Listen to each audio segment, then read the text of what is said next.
You know it's this. Take a perk and a talk of that shit. Money swallowing like sis. Did it perfect in the kid. Got a billion who sang on my head. Look up better put on the road I just spent. I know we got $1 million. The devil that shit ain't not cheaper than again.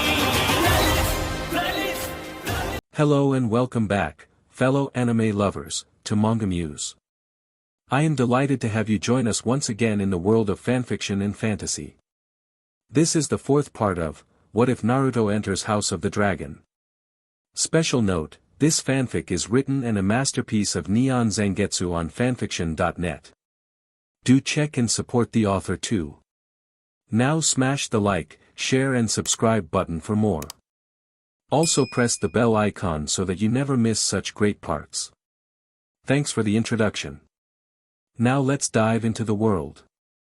I dislike armor. You'll dislike an arrow in your chest even more, princess. Sir Harold Westerling tutade once and bade Rhaenyra to raise her arms. Up you go, now. This is the last of it. I pray that you are right, Ga. Not so tight. It has to be tight, your ladyship. Came the admonishment. It'll never protect you otherwise. Rhaenyra glowered at the Lord Commander. If looks could kill, the Kingsguard would have been a smoldering pile of ash upon the floor. Alas, said Glower was rendered somewhat impotent by the fact that she couldn't exactly move properly at the moment. Naruto was of no help at all, he'd long since given up trying to hide his laughter whatsoever. Even now she could hear him snickering softly in the corner. She settled for a sullen sigh instead and tossed her head at him, huffing now as a few stray strands of hair fell across her gaze. She'd never bothered to wear armor before, never truly felt it necessary, until now. Naruto had impressed upon her the need and she dearly wished he hadn't. It was just so uncomfortable. How did men move in this? The fitting along had proven a nightmare. This armor was made for a man, not a woman, and while she had indeed grown quite a bit, several adjustments were needed.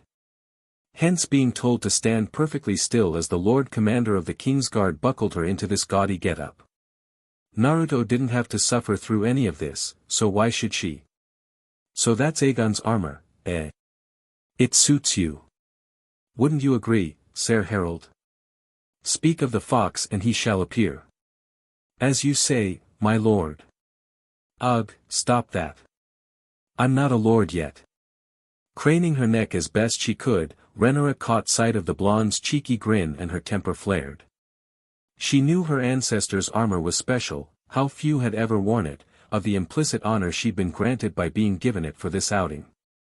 Oh, Otto and his cronies had chafed when they first saw her in it. She remembered that conversation well, and father's smile as his hand chafed at the sight of her in the royal arms. Aegon's armor. Your Grace. Are you sure that's wise? She's hardly wearing a crown now, is she, Otto? May I have a word? But of course. In private. No doubt they were off having an argument even now, one she wasn't privy to. Bah, let them. Father had found his fire at long last and the Hightowers would have their way no longer. Was this father's way of sending a message? Or perhaps protection? Few would be able to tell what she was wearing on Dragonback and the slavers of the Stepstone certainly wouldn't care, but the distinction was there. For there could be no greater shield in battle than Valyrian steel armor. She'd been forced to bind down her melons, which was rather painful, but the discomfort proved well worth it. And with luck, she'd never have to wear this ridiculous get-up any time soon. There. Sir Harold rose and handed her Aegon's helm, distracting her. Try it on, princess. Rhaenyra huffed. But my hair. Here. She felt Naruto lift her pale tresses, carefully tucking them back behind her ears. From there, he accepted the helm from Sir Harold and laid it on her head.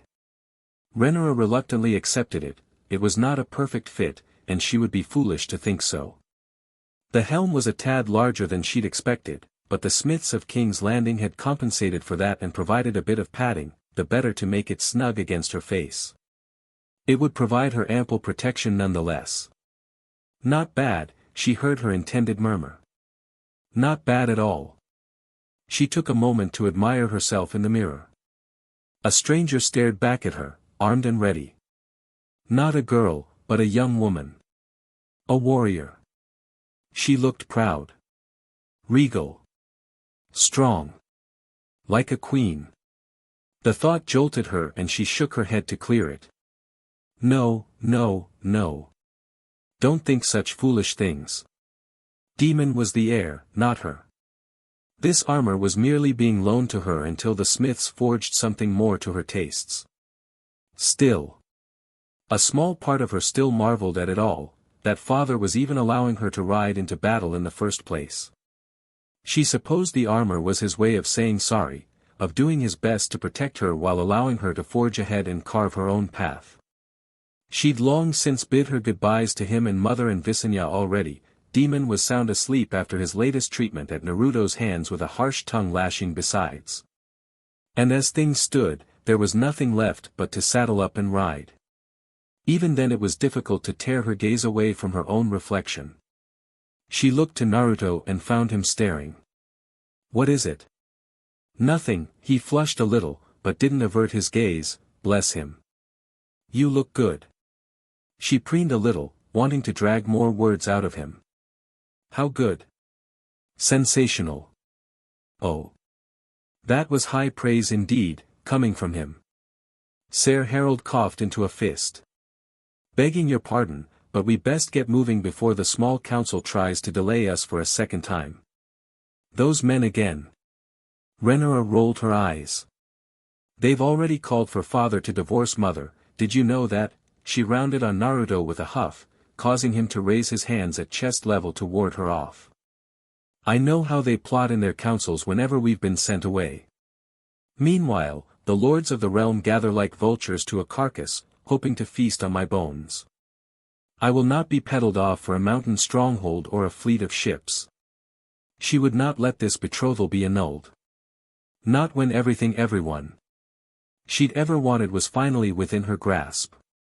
Naruto took hold of her hands suddenly, startling her.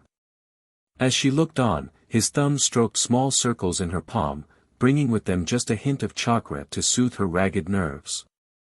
She took a deep breath to settle herself, looked down, and wrapped her fingers around his, squeezing tight until all her worries and fears bled away. We're of one mind in this, aren't we? Only then did she turn her gaze upon him, desperate, pleading. We cannot let those old fools part us. Us? He caught the way she said the last word. Alicent gave you her answer. Renora bit her lip, averted her gaze, and turned away. Perhaps. His expression sank. Renora? Oh, no. She wasn't letting him off that easy. Not after the hell she'd been put through today with this fitting. She would leave him in suspense a little while longer. And so she spoke, glancing at him over her shoulder. You'll know when we return, my lord. Oi, don't you my lord me. Give me a proper answer. She beamed, refusing to give up the ghost. You made me suffer through wearing armor, it's only fair that I make you suffer a little as well. Something flashed in his eyes and she felt her heart quicken in response. Gods, but she wanted out of this armor, she wanted him. It was fine, wasn't it? They were to be husband and wife soon. Sir Harold coughed, reminding them they weren't alone. Begging your pardon, your grace, but the sea snake is waiting.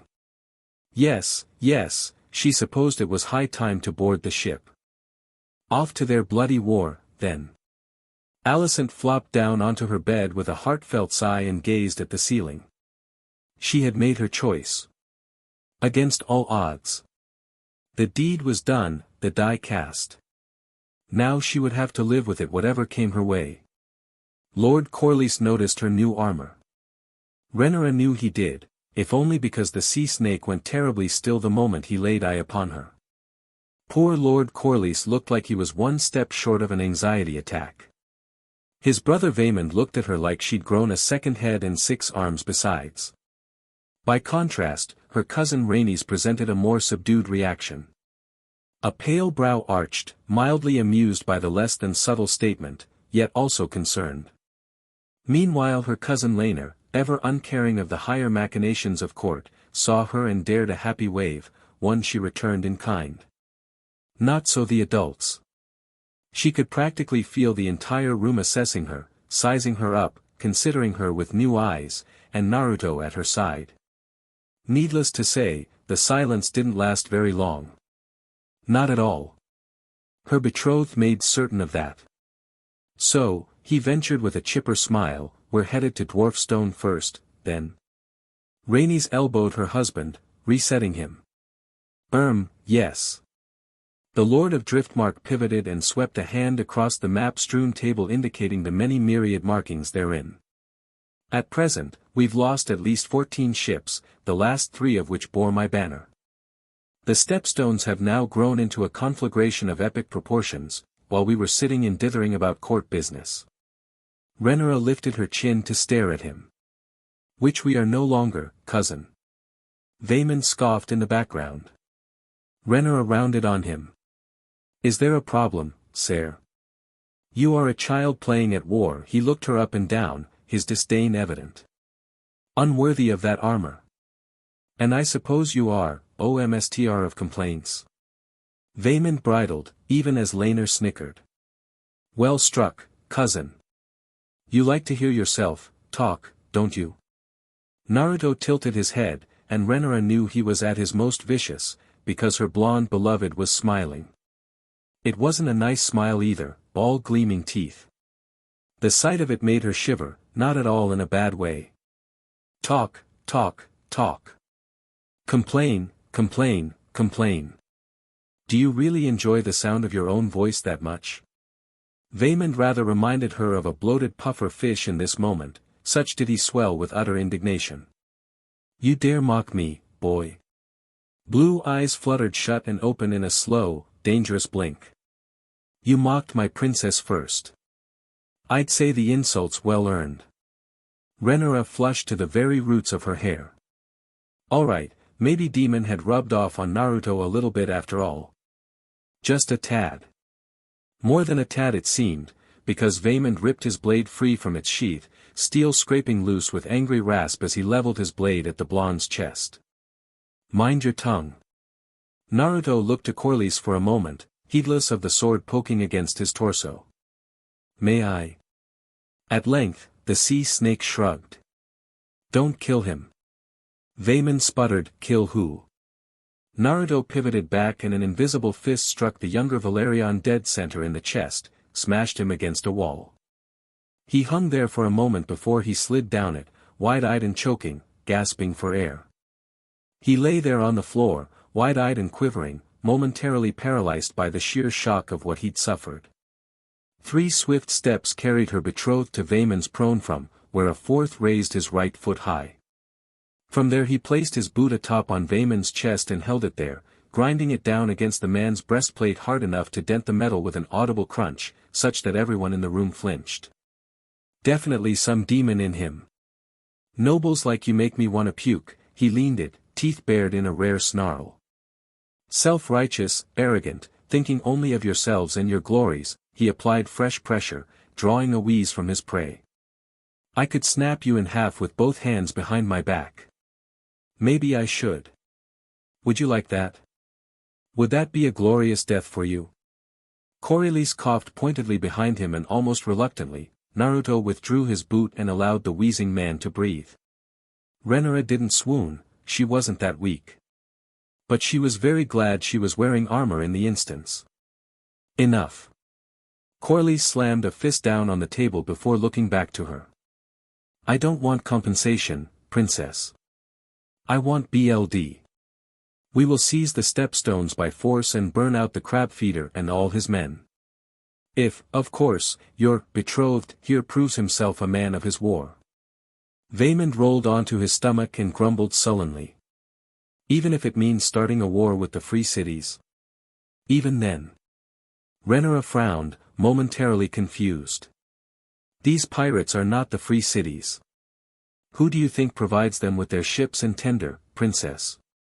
Rhaenys rebuked her gently. In all of its history the 7 kingdoms have never started war of the free cities. Were that to happen the losses would be incalculable. No king has ever been able to tame the steppe stones for long. It is an inhospitable place suited only for savages. Then savagery is what will give them. What reason does the crab feeder have to fear us? Corlys glared at her. None. Now we shall show him. Not by sending envoys to Pentos or Volantis to find common cause. No, his fist thumped down on the table with intent. Today they learn what terror is. We bring fire and blood. Salt and sea. Speaking of which, Rhaenys refocused upon her. Has Syrax seen battle? Rhaenyra bridled, unaccustomed to such direct attention. She knows how to hunt, she is not inexperienced. Just young, then, the older woman tooted. Much like the two of you. Naruto flounced into a chair. Is this going somewhere? She agreed. Get to the point, please, cousin. The point, my dear, is that you are not accustomed to combat. I am. The words drew a flinch from her. You would do well to heed my advice. It may be all that keeps you alive in the war to come. We have 3 dragons, any army some 5,000 strong, but it will all come to naught if we do not have a proper plan. Anger stirred with her. She huffed, swallowed her pride, and sat down. She actually had a point. What would you have me do? Rhaenys blinked, surprised. There may be hope for you yet. What will our plan be, then? Corals inquired, reclaiming her attention. Dragons or no, proud men don't like having to look up. Naruto smirked. Just as well, then. They'll never see me coming. When his loved ones were away, the vultures came to play. Viserys knew they would, if only because they must, now that Rhaenyra and Naruto were out of view even with the latter's doppelgangers discreetly lurking about in the shadows. This was the opposition's one and only chance to try and turn the tables, and with it, his declaration of marriage.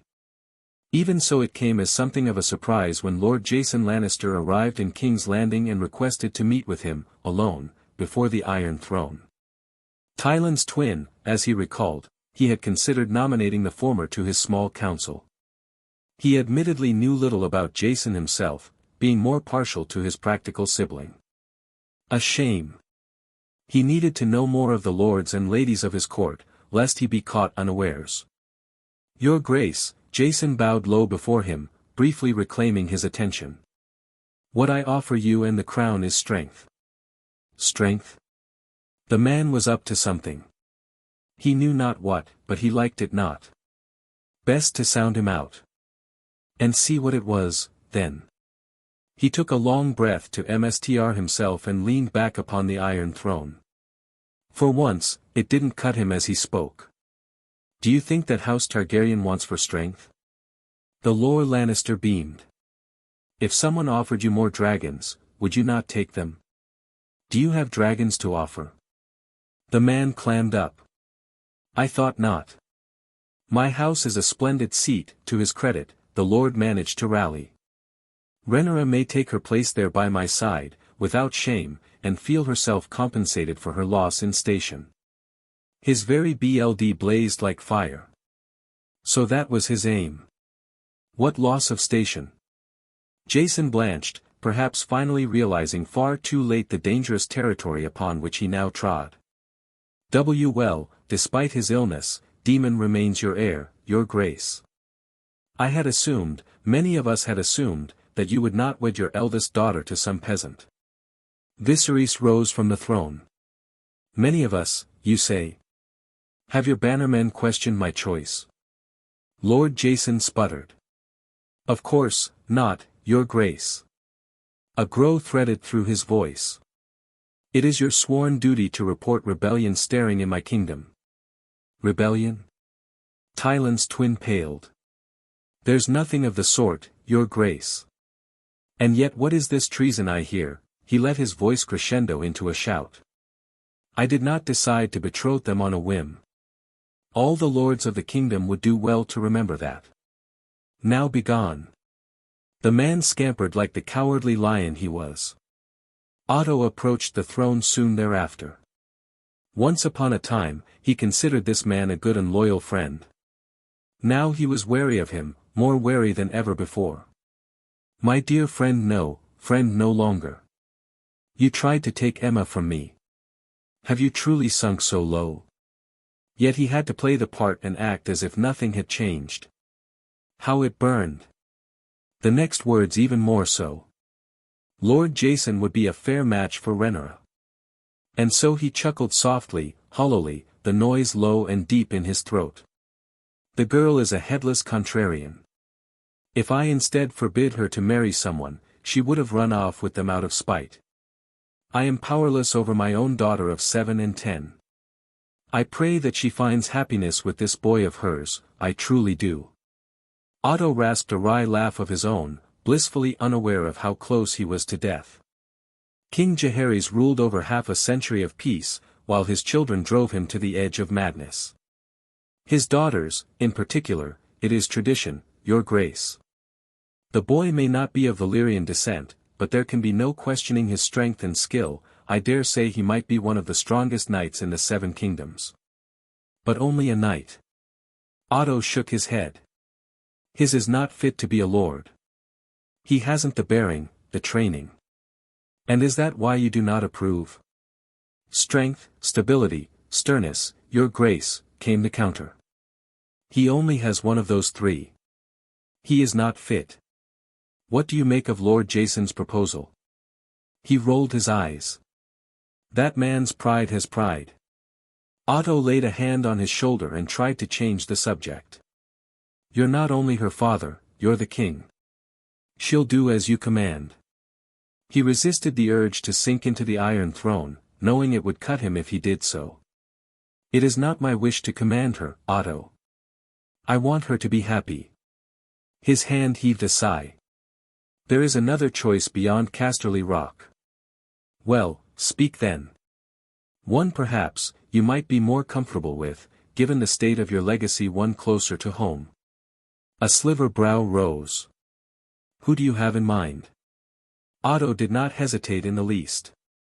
My daughter, Alicent. Viserys nearly burst out laughing then and there. It was only a supreme effort of will that kept him in check. Otto did not know. But then again, how could he? Rhaenyra was a clever girl. She'd kept her plots and plans all too close to her chest, sharing them with no one outside the family. No true Targaryen would betray her. And so, the Hightowers revealed their hand. He almost found it funny. Almost. Then came the anger. Black fire ran Otto through the gut and the traitorous hand fell with a gasp, gripping his guts in the dark. He raised his head to say something and he struck it from his shoulders. Your Grace. Viserys opened his eyes and snapped back to reality, annoyed to find the man still whole and awaiting a response. I am already wed. You are, Otto allowed patiently, yet you have no sons. The succession is imperiled. Demon. Would be a second Maegor, we all know this. Hightower talked over him, and he narrowly resisted the urge to plant a blade in his belly.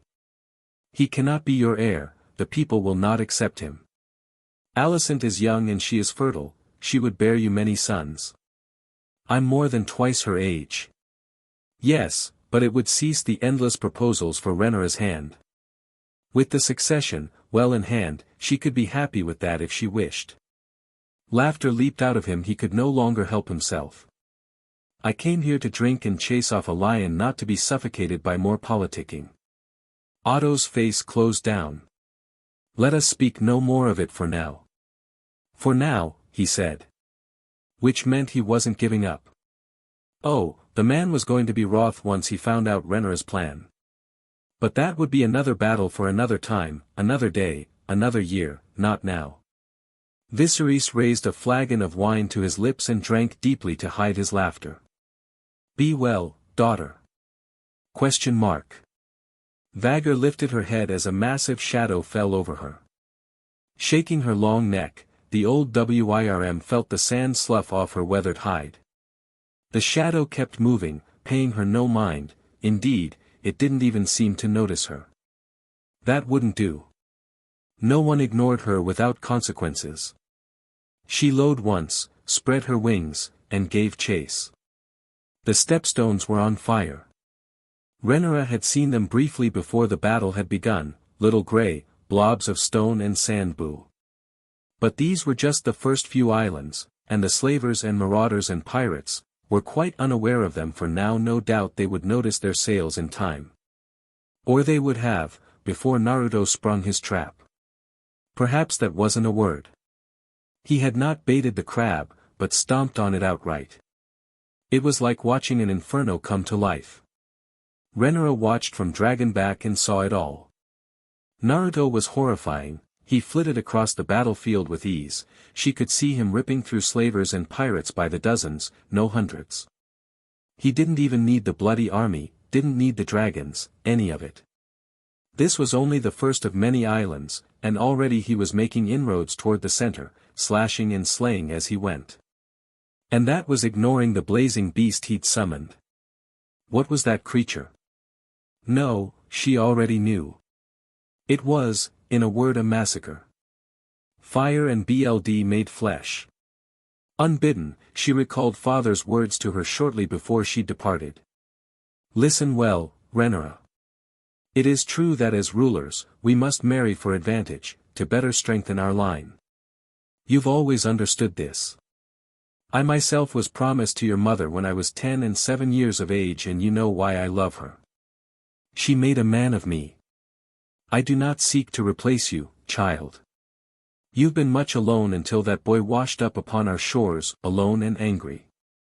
I will not live forever. I wish to see you contented, happy even. The two of you must marry, and soon, strengthen your own claim. Shore up your succession. Multiply. And if your children are even half as strong, their father well. That is why I am pleased that you have made a match for yourself, do you understand? You searched him out. You found one that pleases you as I did, and you claimed him, as a dragon does. I did waver at one time. That much is true. But I swear to you now on the lives of your mother and sister, you will not be supplanted, nor will your betrothal be annulled. You may find the years to come something of an uphill battle, but I've been fighting those since the moment I was born. How he had chuckled ruefully for reasons she didn't understand. So you have. And so you will. Even so, will you choose this path? Back then, she'd given her answer, but only here and now did she truly understand the meaning of her father's words. She was marrying someone who might well be a god. People feared gods. The very world of Westeros might turn against them. And yet their children would inherit the very stars. The thought left her feeling warm in the saddle. Syrax trilled beneath her, eager for battle. Rhaenyra dove with a whoop. Dracarys. Otto Hightower did not enjoy these secret meetings. Skulking about in cloaks and shadows, such was unseemly for the hand of the king. He recognized such secrecy as a necessary evil, of course, one done for the good of the realm, but he liked it not. Now more than ever, his heart sank into the pit of his stomach as he relayed the news to his fellow conspirator. They'd secured the back room of a small tavern for the purpose of tonight's meeting, a dingy den set apart from prying eyes, or so he hoped. Few could hope to hear them over the clamor the small folk were making. A play of some sort, no doubt. He didn't care for it. There were more important matters to which they ought to attend, least of all the thoughts of these dingy peasants. In conclusion, matters have become complicated, he summarized for the man before him, clutching a flagon of ale tight between in his fists. He didn't dare drink such swill. The bartender had likely spat in it. How so, Lord Hightower? Maester Mellows questioned curiously. Surely there is some way we can overwhelm the boy. Unlikely. Viserys has proven less than pliable as of late. He all but growled the last word, and as much as I dislike Demon, as much as I disdain this so-called House of the Dragon, I have my respect for it. These so-called gods can be manipulated, molded to our needs, he stated with a huff of annoyance towards House Targaryen. But the boy. A grimace stole over his bearded visage. The boy, the boy, the boy. He was ruining everything. Years of planning, decades of preparation, all now nearly for naught. Turning his hooded head aside, he turned and spat upon the dirt floor. He's as wise as he is dense in the ways of the world we call home. He has no fears, no weaknesses to account for, can quell the rage of dragons, and holds no loyalties other than to those whom he explicitly trusts. Worse, I am not among those, as he can somehow sense my intentions before I even make them known to him. An Alicent. He'd chided her for biting her nails, and in rare retaliation, she'd locked herself in her room for the last day, refusing to speak with him. Him. The gall of it all. Did she not realize how important she was in the grand scheme of things? He suspected she might, but she had seemingly hardened her heart to him as of late for some reason. He couldn't even begin to fathom why. The language of young girls remained a mystery, even to him. Here at last, anger got the better of him, and he downed his mug with a grimace. Burk. It tasted even worse than he'd feared. Choking it down, the hand of the king mastered himself, wiped his mouth and glared into the dark liquid within. The king has found his spine now, of all times. He has no longing to divorce his wife, much less take another. The Grand Maester made a noncommittal noise. Did you suggest? Do you think me a fool? Otto fixed the lesser man with a glower until he capitulated. I pushed as best as I could without outright making demands of him. And still the doppelgangers of that boy watch my every move in the Red Keep. He is either considerably well trained, his magic grants him such abilities, or the gods have blessed him, he muttered the last bit under his breath. Darkly, and we cannot allow such power to be taken from or used against us and our plans. What does it matter? The maester hummed and sampled his own drink. In the end, this changes nothing. The boy will die, one way or another, he shrugged when Otto made to protest. The war against the crab feeder has already begun, with the crown princess already en route to fight alongside him. We can continue to weaken the king's hold on the realm, perhaps push for one of the Valerian boys to be made heir in the meantime, as Demon is unfit to rule, pester his grace to marry your Alicent and... Another drink came and went, causing him to fall silent. Neither spoke until the serving girl scurried away. Our agenda will continue as it always has, my lord. All we need to do is plan around the boy and his reactions to what we employ to fight in our ultimate goal, he told Otto. Bah! As though it were so simple. The man's hatred of dragons and magic blinded him to the greater threat here. So you say, but his magic is incredibly powerful. We have nothing in our grasp that can overcome the kind of power he wields. Otto reaffirmed, immunity to flame, body enhancement, speed, agility, hearing, smell, flight, transformation, conjuration, elemental manipulation, emotional sensory, familiar conjuring, and who knows what else his can perform. Not even the mages of Karth are capable of such advanced powers for all their capabilities and magics. He far outstrips them and supersedes their powers by infinitesimal limitations. His fist thumped down, rattling the table. Almost as if he were some sort of god made flesh. Oh, if only they truly knew. Maester Melas merely chuckled, setting your blasphemy aside. Every man has a weakness, a chk in the armor. All we need to do, is to find his, he hummed darkly, and when we do we expose it, and strike. Yes, patience is key to this. Otto silently agreed, then paused, as a thought occurred to him. Though there may be another way to expedite matters. Melas considered him for a long moment, his aged visage inscrutable. What did you have in mind? Otto told him in no uncertain terms. The older man hummed once. A risky venture. Yet if it's successful, it would drive a wedge between Demon and his grace. A weathered brow rose. For the good of the realm, of course. Yes, but of course.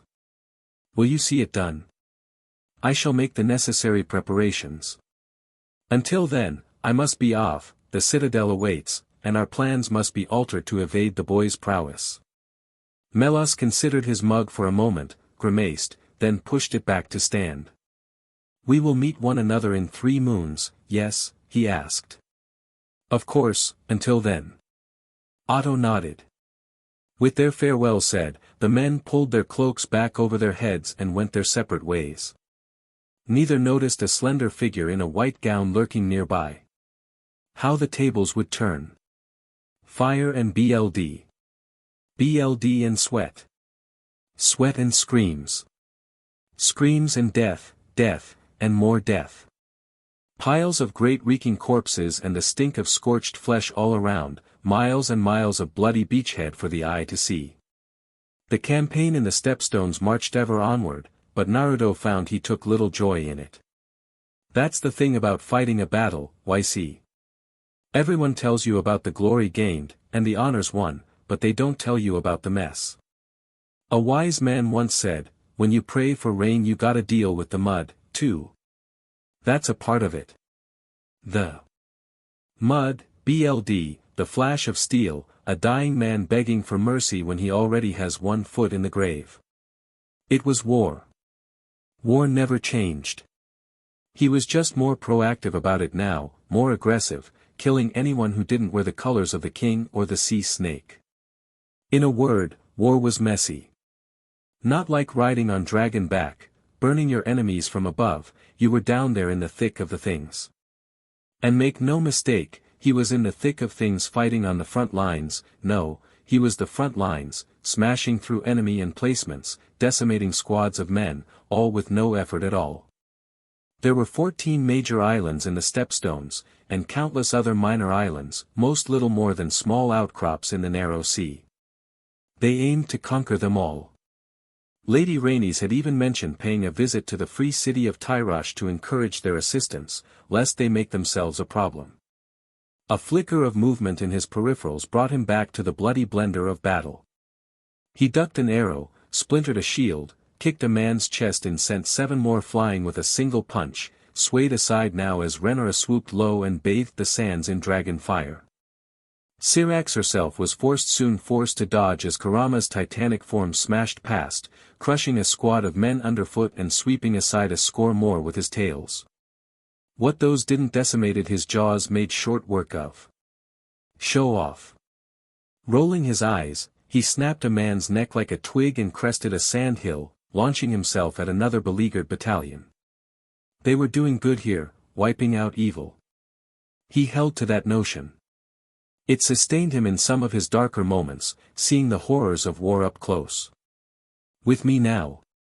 He slammed a bloody fist into the air to rally his fellows, utterly unaware of how terrifying he appeared in that instant.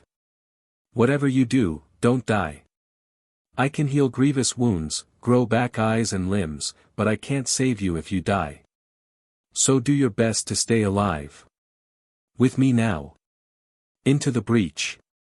Charge. Those would become the words of his house. And with them, another battle was won. Into the breach. The darkness of night filled the air, clouds covered the sky slightly, just shy of blotting out the moon overhead. Tents had been set up, the forces of the crab feeder had fled into another set of caverns, allowing the dragons to rest near their masters. Naruto wouldn't lie, he was admittedly once drawn to the appealing scales of sea smoke, until the DMN thing tried to cuddle and bury him under its body and sand at the same time, which gained a laugh from Princess Rainey's and her husband as well as their son Renara. Didn't help either, she encouraged the DMN lizard like he was a dog. What was it about him that drew dragons to him? Now that he'd managed to escape having to look over his shoulder once in a while to make sure the eager dragon wasn't following, he stood well a ways from camp in quiet meditation. They were winning this war, there could be no doubt about that, but it was still taking too long. Far too long. He'd said they'd been done in a week. Already it had been a day, and they weren't even half done.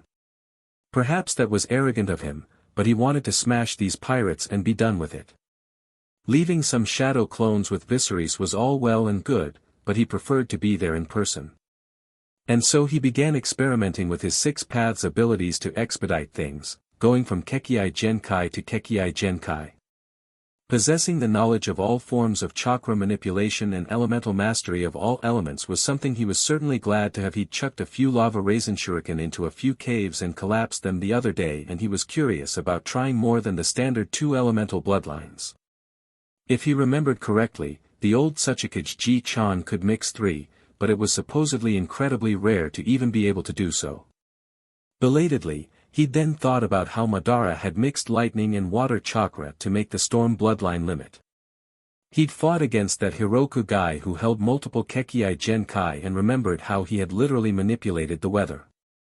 That wasn't a normal bloodline ability, no, that had to have been something more.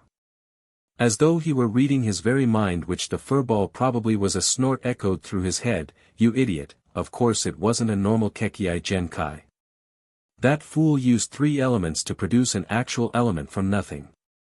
You remember how that Darui guy could manipulate electrical currents by mixing water and lightning like Madara when you awaken the power of the 6 paths, now add in the power of wind style, it is a pseudo-Kekii Toda, the absolute destructive prowess of nature itself.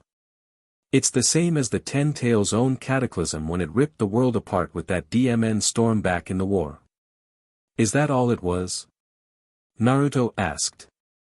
"Ugh, you're an idiot through and through sometimes." Kurama despaired. Naruto thumbed his chin. "I wonder," he hummed silently to himself. Closing his eyes, he slowly absorbed the senjutsu chakra of the world. Kurama raised a brow. "What are you doing now?" "I think I have an idea or two," he replied swiftly. "Am I gonna like this idea of yours?" "I'm not going to do any oi." Without warning, his mind was overwhelmed. 1,000 voices crudely bombarded his psyche, overwhelming Kurama and pushing his voice to the further reaches of his mind. All the while the voices pressed closer against his mind, demanding to be heard. What were they, people? No, not quite. That wasn't the right word for it. He'd opened a conduit to them, to the very powers that were this world, because they were gods. His chakra spiked viciously, rocks began floating into the air sharpened around him and the world shuddered under the might of his power, so much so that the dragons raised their heads up to gaze towards him in idle curiosity. Naruto felt himself suddenly lift off into the air, his 6 paths energy never once awakening from its slumber, but he flew nonetheless, an avatar of a higher power, as they sensed his desires, his situation, and they complied. He flew away, over the hills and caves and isles to a point he could discern the location of his enemies and allies alike. And he just floated, never once moving to attack or defend. He was too high for arrows or lance, and likewise too far to strike with bare hands and clones. Then, something changed. The air screeched in terror as Naruto's chakra cut it apart from the jutsu's activation, a menacing red glow filling the air in which he floated in. He looked down upon the world before the very skies erupt as electricity roared out from the energy surrounding his body, crashing across the ground as clouds begin to WHP up around him. The release of energy had rattled the land, the observing populace in the distance shaking as the island was nearly ripped apart, several finding it wise to immediately drop weapons and run to safety while others cried out in panic. The sheer force of power was equal to that of a force of nature, not unlike that of the dragons themselves. Powerful storm clouds quickly built up from the sheer potency of his energy, churned in a circular motion, bringing with it a quick and powerful downpour that covered the battlefield, all sides looking up in shock and awe as the all-powerful hurricane was born from nothing. The whirlwind grew and drew in even more air, and a small tornado formed. These 2 cyclones combined and created an even greater distortion in the air. All of this was drawn and compressed further than before.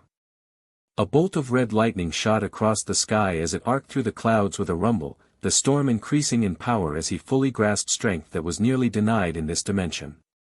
Even now his chakra snarled hungrily as sparks of crimson electricity spark around his body, the air thrummed as lightning sparked and the thunder born from it would crash through the sky as it turns to grow even further. The earth beneath was being pulled apart, cracking to pieces as the strength of the cyclone grew, as the speed of the winds above increased vastly with each passing second. Rain began to ence down from the heavens, flooding the arena grounds further beneath as it continued falling with unrelenting force as Naruto began to ready himself for the inevitable unleashing of an unstoppable force unto his enemy. Crimson lightning roared as it exploded across the skies, contained for only a moment within the clouds overhead as the storm continued to grow. The heavens shook, the earth rippled as chakra speared through the air and across the land. The wind grew in ferocity, he raised both arms, widely spread as he fully immersed himself where he was free to embrace his power, his chakra gleefully pulsating as he accepted the call for battle. When he spoke, his voice was that of a legion, 1,000 calls not his own as his voice echoed across the world. "Let's see how serious you are, about fighting me, about staking your claim to this land," he stated as rain continued to fall in shears from the high heavens. "To put it in simpler terms, we are going show you all what we can do, crab feeder." Droplets of rain hovered in the air as an unspeakable and even more unfathomable power flexed itself. The unbridled power unleashed shook the heavens and rendered the earth from the past to the future. From the future to eternity. It would link the land and sea to the heavens. Terror was etched in the karmic endeavor of life. Thus, with time humanity would rewrite it down to its genes. Both a weapon and a tool, a spirit that had once been without form. Now freed from its shackles, it would show the world what all it was capable of. White lightning flashed through the sky as the chakra from the blonde Uzumaki was unleashed in full capacity. Crimson electricity raced through the clouds and crashed down as the energy of the reincarnated sage filled the air. Red lightning surged through the clouds before it ultimately fell from the heavens as golden lightning crashed through the air and fell out of the clouds to meet the world below it in challenge. The world waged war with itself, a massive surge of power unlike anything ever seen. The storm above the battlefield was now glowing as the energies within clashed time and again with one another. A massive funnel of wind began whirling down to the earth to BRTH a massive typhoon. The clouds rotated with immense speeds, churning and coiling around the superstorm between with no limits. The world heeded the power of the blonde's chakra and granted it all it had to heed his call, the sage's rage powering his chakra and in turn the storm that grew. The power of the Kekii Toda unveiling a new level of power not once seen in all of Planetos, a power that would not be matched by god or demon. Boom crash boom zap ka boom crash crockaboom. Strike after strike, bolt after bolt, crash upon crash, one explosion after the other, the heavens reigned ultimately supreme as they unleashed their wrath down upon the splintered realm. Lightning crashed through the air with explosive force, lighting up the dark sky with frightening strength. Under the brunt of all this power, the heavens growled, the earth quaked, and the whole of the stepstones shook as red and gold lightning flashed through the air. The clouds continued to gather, growing darker and darker each second and expanding to become one massive hurricane of raw unconstrained power. Tornadoes swirled down from the storm clouds and struck the earth, ripping the land apart. As this unfathomable power escalated further, a voice filled the air, a voice demanding that each and every person heed it, and all listened as commanded. "I am the song of storms that rips the land apart, the heavens' wrath beckons me to bring destruction upon all who see." While he spoke, his once appealing blue eyes now glowed with otherworldly powers as the unknown powers circulated through his veins. The ground began shaking under his might as the unfathomable power once again peaked higher and higher, his strength ripping the isle apart at the seams as his jutsu neared its zenith. "Heaven and earth shall split and allow nothingness to embrace the gift of creation once again," the voices declared, a flash of red electricity shooting past him, his face void of emotion, his powers spreading beyond his initial control, the millstone of the stars, the celestial inferno, the rapturous celebration before the eve of creation will undo all this devastation. He chanted out loudly, "Stars fall upon those who seek to destroy, heaven shall embrace the worthy, as the hells drag away the undying." His very voice declared loudly, his voice echoing through the storm as the clashing of primordial forces began ripping the world in which he stood apart as cracks appeared around the epicenter of his growing strength, bolts of crimson lightning crashing around him as the eye of the storm swelled with power. The layers of wind grew even denser and exceeded the physical laws, quickly turning into a lethal weapon that ripped apart all of creation, and began condensing into a fissure in space itself, the Kekii Toda no longer containable even with the strength of Naruto's willpower. It was time to make a statement, and a declaration. The gods of the world old and new alike, Valyrian, Dothraki, that mankind was on the brink. And that a herald had finally been chosen. He became the wrath of the storm. Wake up. In hindsight, Demon wasn't quite sure what it was that caused him to stir. Instinct? A sixth sense? Or something darker? Regardless, he was quite awake and aware when someone kicked down his door. 4 men dressed in black stormed in, vagabond and ruffians all. He had a split second to notice their ramshackle weapons. One held a spear, the other, an axe, the third a flail, and the fourth a sword. There was nothing to suggest any sort of uniformity about them at all, nor did they bear any relation to one another. His mind whirled as time slowed to a crawl. How had they penetrated this deep into the Red Keep? No, that didn't matter. Only one thing did. He thrashed to his feet, grabbed Dark Sister from beneath his pillow and unsheathed her with a savage flourish. He was no mewling milkmaid to scream for the guards. He would deal with this himself. And then, Shock was swept away by scalding rage. You dare attack your prince?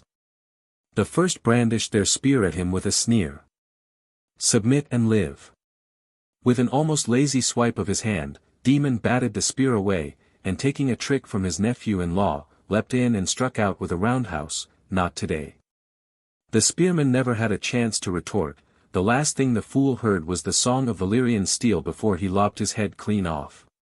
Kicking his corpse forward, he sneered at the remaining trio. Well, then, he beckoned them with his free hand. Come and die. Credit where it was due, they stood their ground.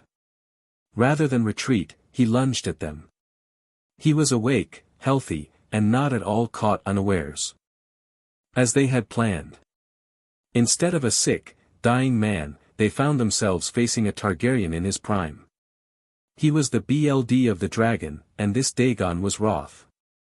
The man with the flail swung for his head. He seemed decently trained and subsequently lost his arm for his foolishness. He'd learned his lesson from fighting Ser Kristen.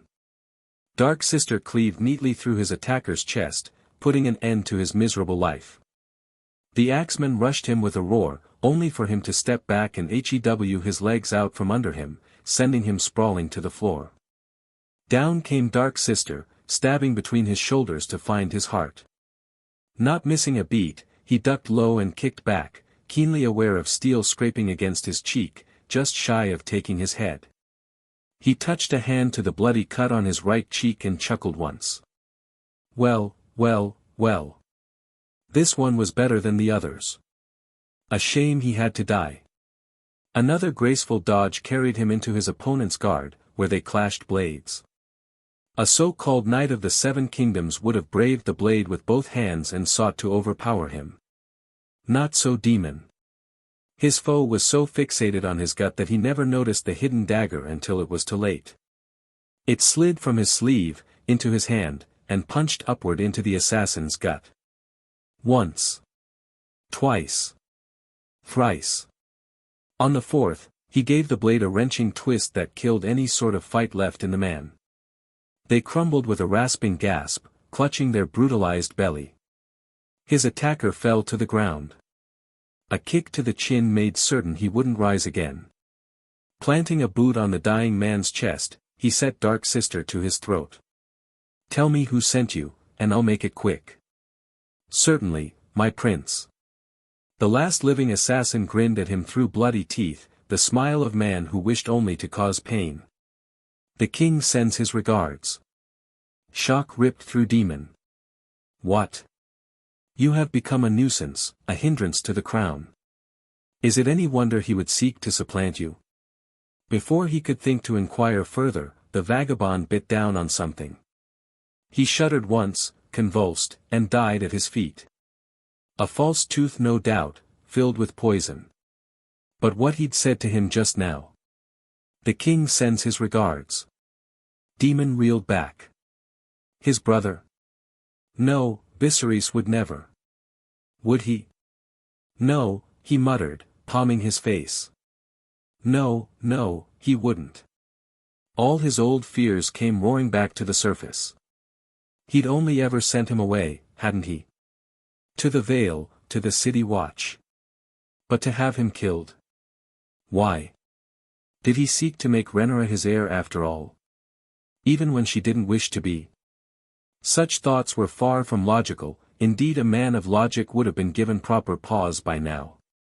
Demon had never been a man of logic, and here, now, in this moment, his BLD was up. They would have words about this. Something was wrong. Viserys knew at the moment he laid eye on Demon, even safely surrounded by his Kingsguard and securely seated upon the Iron Throne as he was, he couldn't quite quell the sudden urge of dread he felt when he saw his brother's bloody visage. Someone had cut his cheek, but that wasn't the worst of it, no and nay, he looked absolutely livid. At the time, when he had sent a servant demanding a meeting, alone, he'd thought little of it and accepted it without hesitation. But now, he'd come to him in full armor, Dark Sister resting at his side, face carved from stone. Viserys was suddenly glad he'd elected to bring Blackfyre today, gladder still he'd begun training in the art of the sword. Something told him he just might need those lessons today. Demon stopped just shy of the Kingsguard before the throne. His eyes were bleak, countenance darker still. Viserys took the initiative. "Brother. To what do I owe the pleasure?"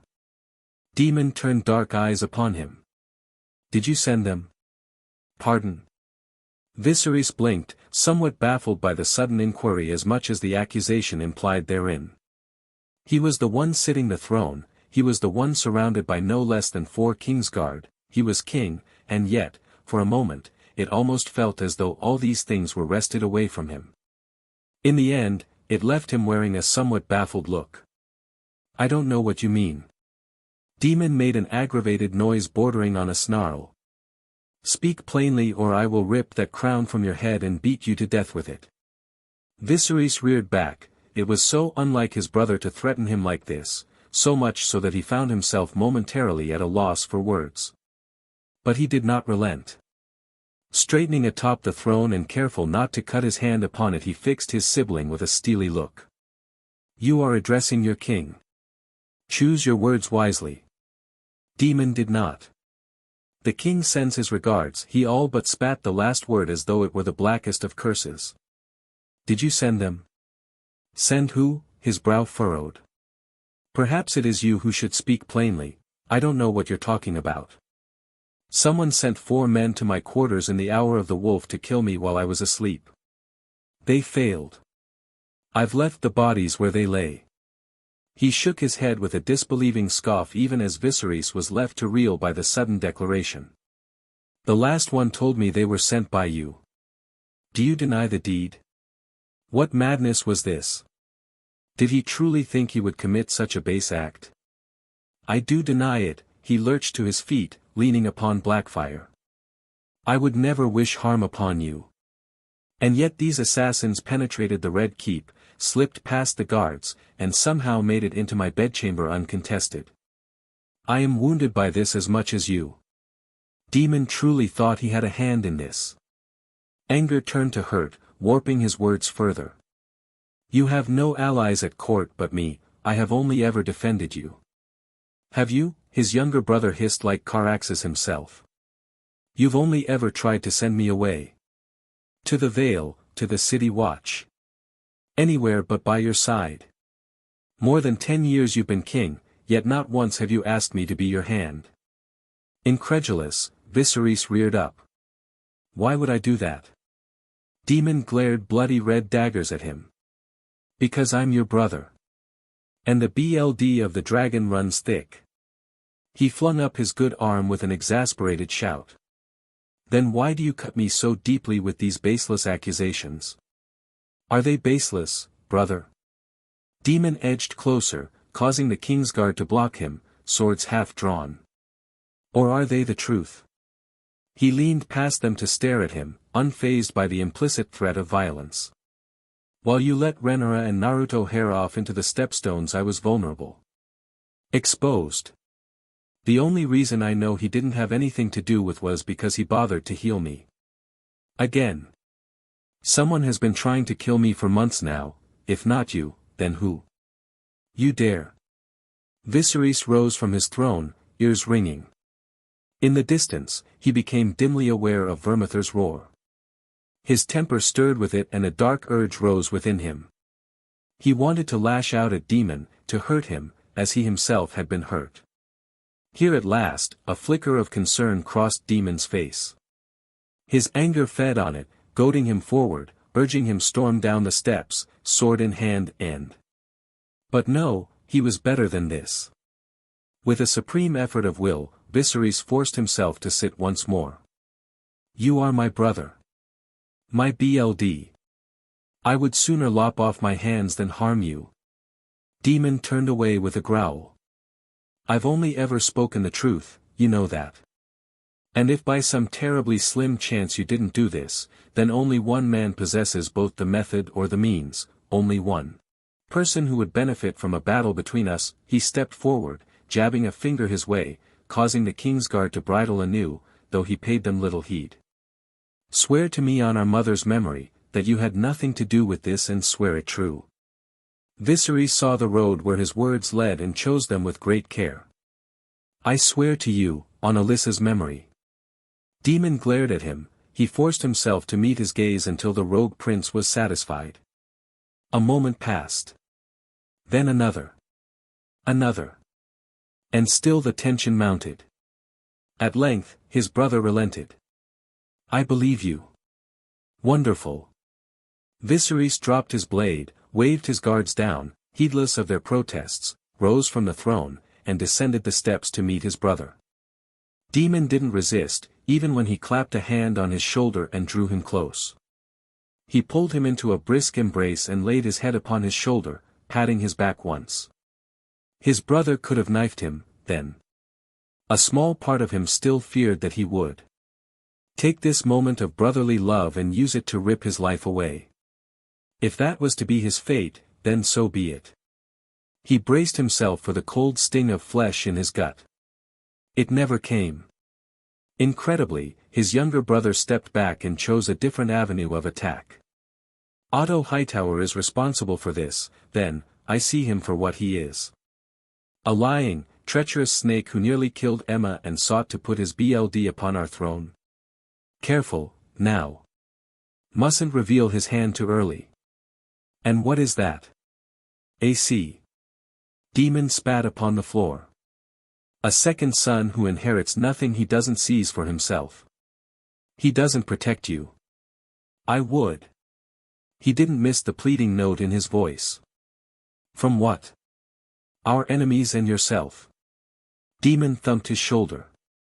You may have grown stronger since last we spoke, but not strong enough. That council of leeches still preys upon you for their own ends, and you let them. A silver brow rose. Just as you nearly let someone drive a wedge between us. Demon faltered and glared at the floor. He'd been the best at many things, but never apologies. Viserys heaved a heartfelt sigh, feeling his age more than ever. What would you have me do, brother? Dark anger gleamed anew in his brother's gaze. String up the Hightowers up and feed them to our dragons, as all traitors should be. If I did as you wished, it would mean the end of Old Town.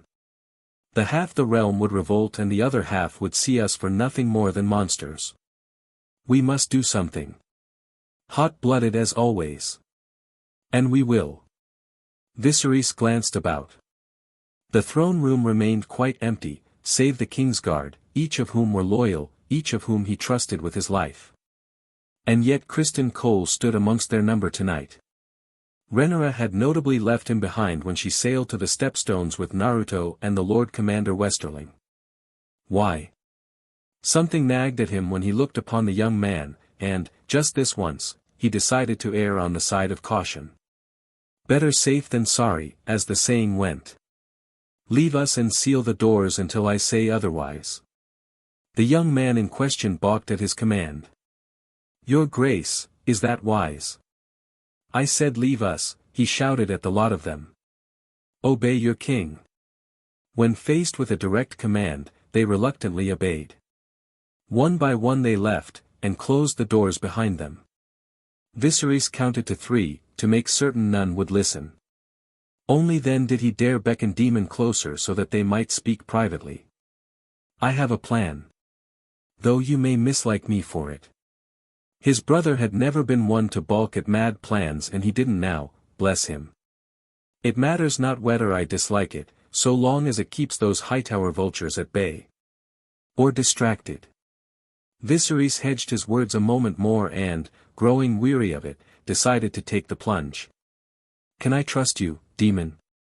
Something flashed across the younger man's face, there and gone before he could decipher it. Was it his imagination, or did his brother stand a bit taller just now? Surely that was his imagination. He had no real way of knowing, of realizing just how terribly long Demon had waited to hear those 5 little words. Nor how things would change from here on out. Of course you can trust me, his brother thumped a fist to his chest. Whatever you need. Anything at all. Good, good.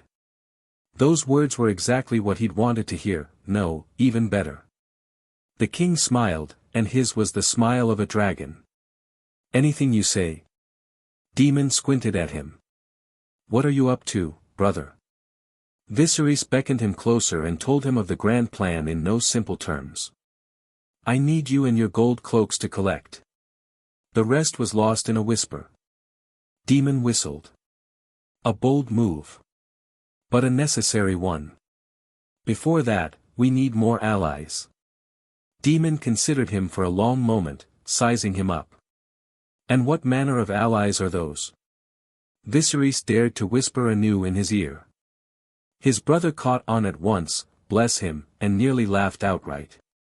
Even then, he leaned back with a feral smile.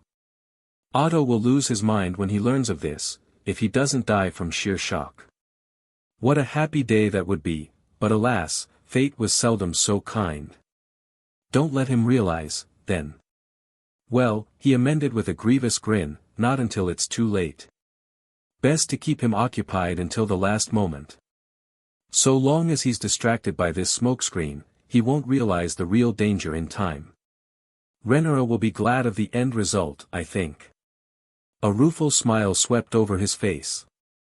Indeed she will, I dare say she'll be delighted. Theirs was a markedly simple scheme, the best ones often were. Father would have been proud. And that was another ugly thought. Balon had been in his prime when he died. Dragon rider to Vhagar, and hand of the king, the very peak of physical fitness. How did a man like that die from a burst belly? His death had shocked them all at the time, and had not Otto become hand of the king shortly thereafter? Had he poisoned him? No, surely not. Surely his ambition could not stretch back so far, or could it? You surprise me, brother. Demon said suddenly, distracting him. He looked his way. How so? A grin was his reward.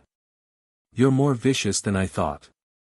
Viserys thumped him on the back. Behave yourself. I need them alive. His brother sketched a less than courtly bow before him.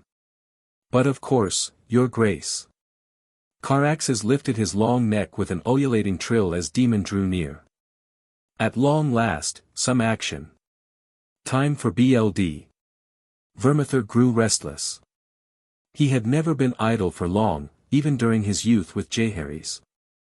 It was simply not in his nature. His moniker was the Bronze Fury, it was not in him to remain still. And yet still he waited. Waited. He was weary of this waiting. In truth, he and Silverwing had been waiting for a terribly long time since the death of their last riders.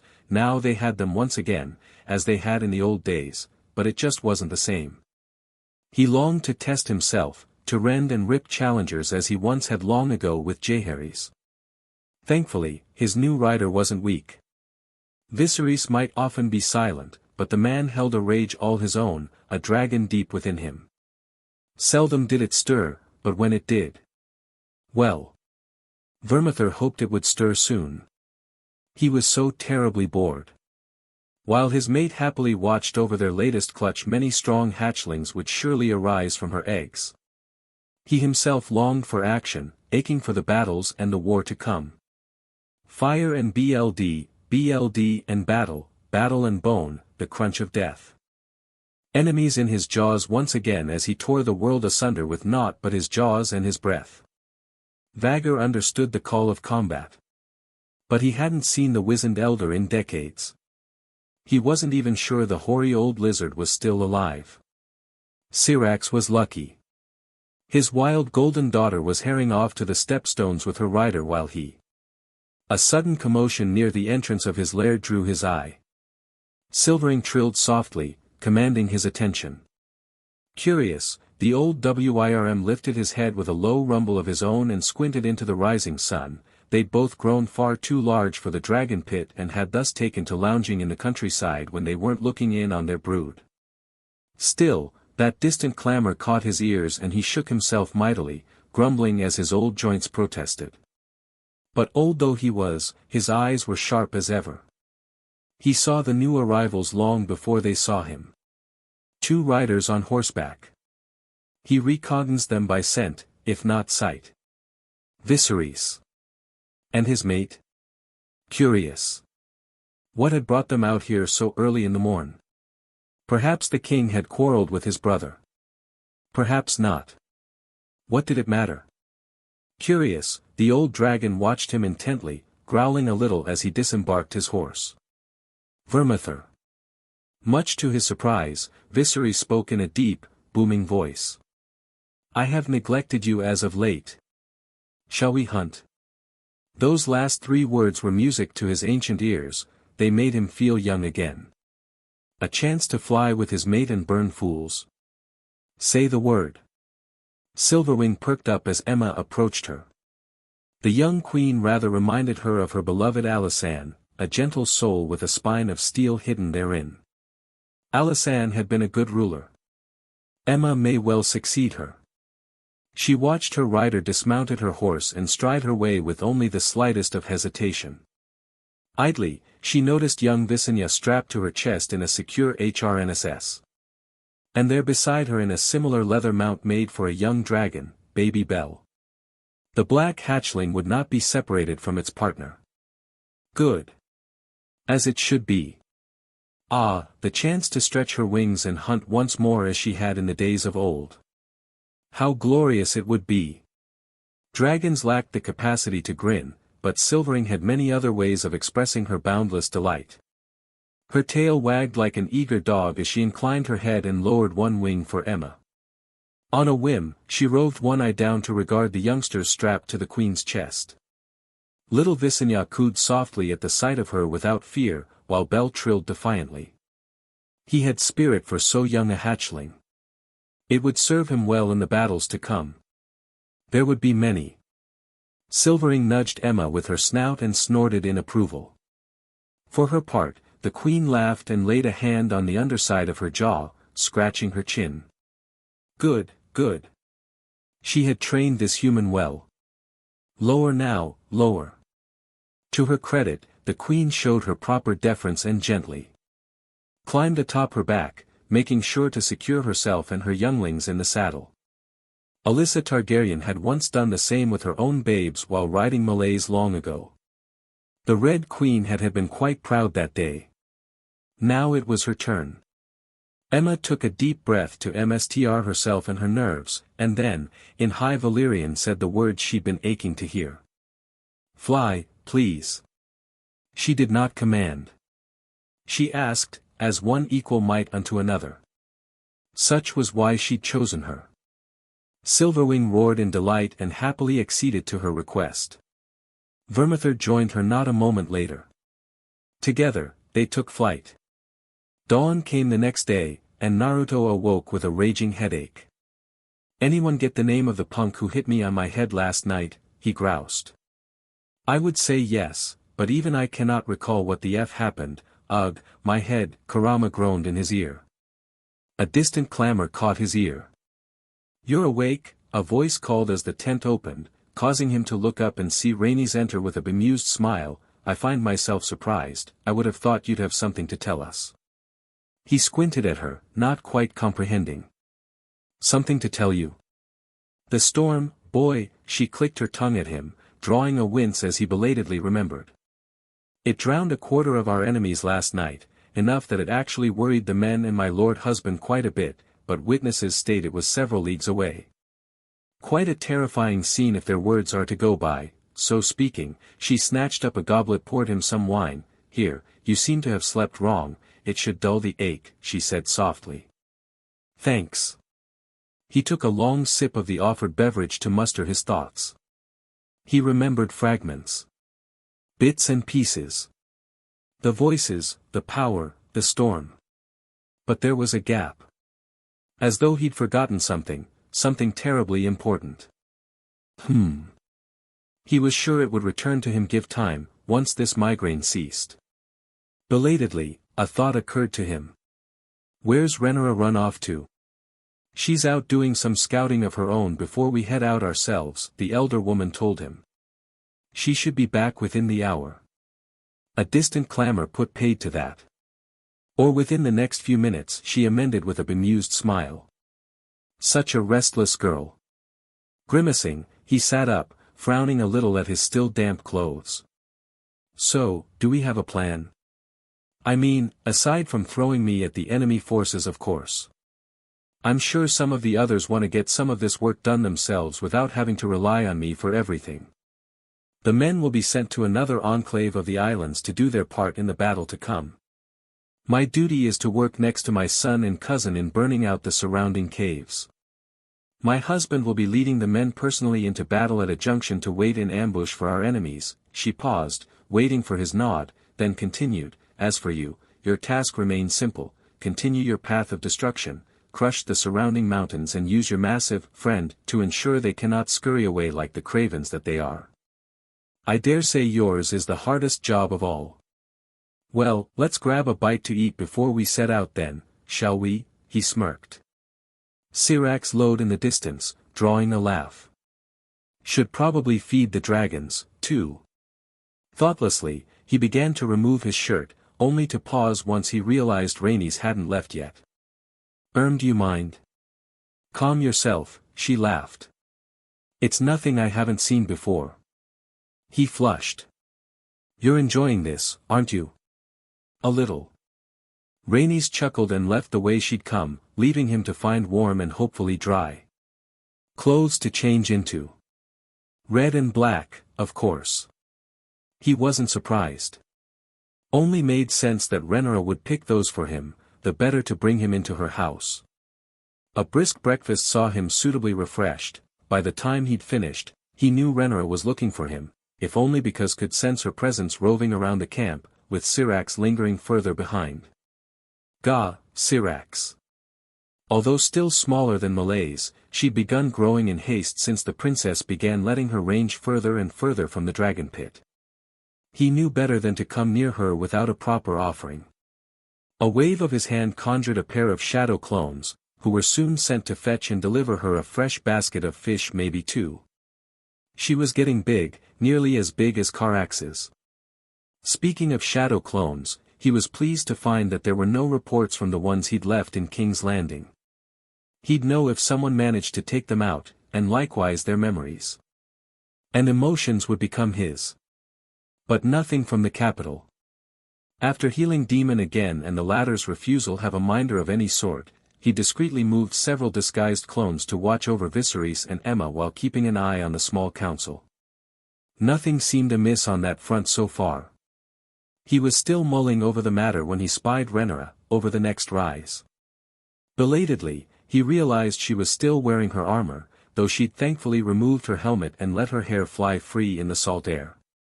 It did her much good. Truth be told, he thought she looked rather nice like this. The princess seemed to be issuing orders to a number of soldiers. He hung back and let her bloom under the burdens of command. In the end, his hesitation was for naught. She caught sight of him a moment later and a wry grin blossomed upon her face. That will be all. She dismissed those under her command. Acquit yourselves well and do your best to survive. I have faith in you. Many of the men preened under her praise and he felt an ugly root of jealousy twine around his heart. He stomped it down as they bowed curtly and departed. Renera reached him a moment later. There you are. She took one look at his attire and pouted, as only a princess could. You're to set out again. Pretty much, yeah. She huffed at that, not at all pleased. They rely overmuch on you. I know. He kissed her cheek, humming a little now as she leaned into him and returned it. Still not going to tell me what Alicent said? She leaned back with a smile, teeth flashing as she shook her head. It's a good thing you're cute. She draped her arms around his neck. I prefer appealing. Just as I prefer an answer. He retorted, not letting her wriggle out of this. And I would prefer not to be here in the stinking stepstones. She delivered a quick peck to his cheek to better get her message across. The things we do for love. Gah. She threw that word around far too easily. He flushed, but, never one to back down from a challenge, gave as good as he got. Love, is it? I just want you for your dragon. Sirras trilled indignantly in the background. Rhaenyra smacked his arm, buried her head in his chest and mumbled something under her breath. Naruto frowned at it. Pardon? High Valyrian, she explained. He squinted at her. You're mocking me, aren't you? That begot a giggle from her. Far from it. Here, I'll teach you some. Watch my lips and repeat after me. I don't think we have the time to. Repeat after me. She sang out over his protest, and her lips pursed for a moment before she spoke what to him sounded like a string of gibberish. Kostagon Nike Vujigan Ao, Isa Rinikia. Naruto blinked. He blinked. Princess, say what now? She beamed. It means, may I kiss you, my lady? He knew what she was getting at and played along. May I? She pushed a finger to his lips with an impish grin. Say it properly. High Valyrian, then. He tried, he really did, but ended up mangling the pronunciation. Kessa, she sang back to him with a merry giggle. Wild, baffling girl. And that means? Rhaenyra pushed herself up on the tips of her toes and kissed him full on the lips. It means yes. He kissed her fiercely then, and felt her smile against him as her arms looped around him, drawing him deeper. He held her closer, heedless of the Valyrian steel armor biting into him. Worth it. 1,000 times worth it. He settled his hands on her armored peach and resisted the urge to lift, or better yet, find something solid and press her against it. The men cheered in the background, hooting and hollering their support. Romance was a fine inspiration, it seemed. Biting his lip, Rhaenyra drew back reluctantly, looking deep into his eyes. I don't want you to go out there. What if you get hurt? I'll be fine. He reached out and held her hands. This won't take long. Be careful out there, you hear me? A pale brow arched at him in mild amusement, ever confident. Says the one who summoned a storm. He laughed. Funny you should say that, because it feels like I'm holding one in my hands. She scoffed. I am no storm. I am fire and BLD. As you well know, husband. They weren't married yet, but by the sage, that word hit hard. Rhaenyra released him and flounced away, peach swaying. She just had to get the last word in, didn't she? Naruto shook his head and watched Rhaenyra retreat, then for a moment, just a moment, he saw something. He couldn't say what, only that his vision blurred for and a second silhouette seemed to overlap hers. Older and taller, stronger, a woman grown, more confident than ever before. He spied Blackfire at her side, her long hair longer still, a crown of wrought black iron upon her regal head. And there, walking side by side beside her, his golden hair a grizzled mane from many battles and wearing a sly, sardonic smile himself. Then that same spectre pivoted and looked his way. Wait. Why in the seven hells did he have a black eye patch over his right eye? Such implied he'd been wounded, or perhaps plucked it out for reasons he couldn't comprehend. That, or... That selfsame spectre smirked and spoke suddenly, startling him terribly. See you soon. Naruto blinked and sputtered. By the time he opened his eyes again, the glimpse of the future was gone. He looked left, then right, and found nothing in sight. Did you see that? Kurama yawned in his ear. See what? No, it's nothing. He'd been imagining things, surely. When one thought about oneself as an older person, one doesn't always recognize them, they tend to perceive them as different than you are now. There was plenty that could carry through to the future, sure, but the idea that he'd essentially been granted a vision of the future just now, it made him wonder if he'd become a different person at the end of the day. And today? Well, it went without saying. Today was a very good day for war. War never changes. The campaign marched ever onward. And this time, an army of shadow clones marched with it. Armed and armored, they reaped the enemy as a scythe would wheat, with him at their head. It was a bloody slaughter. Those that fled from them were herded forward into the next choke point, where the Valerians and Renara's soldiers fell upon them with a vengeance. And still Naruto kept pushing, now allowing them a chance to rest. The day ground on as they took one island, then a second, now a third, forcing the crab feeder and his men further and further back until they'd nowhere to go. Perhaps that was impatience on his part, he wanted these slavers defeated, dead and done. No prisoners. No survivors. Fire and BLD. He didn't fear combat, he never had. He'd taken lives before. So many times now. And these were the lowest of the low. So he treated them as such. The air blazed with jutsu. Golden arms ripped and rent with reckless, feckless abandon. Some fled from him. Others ran.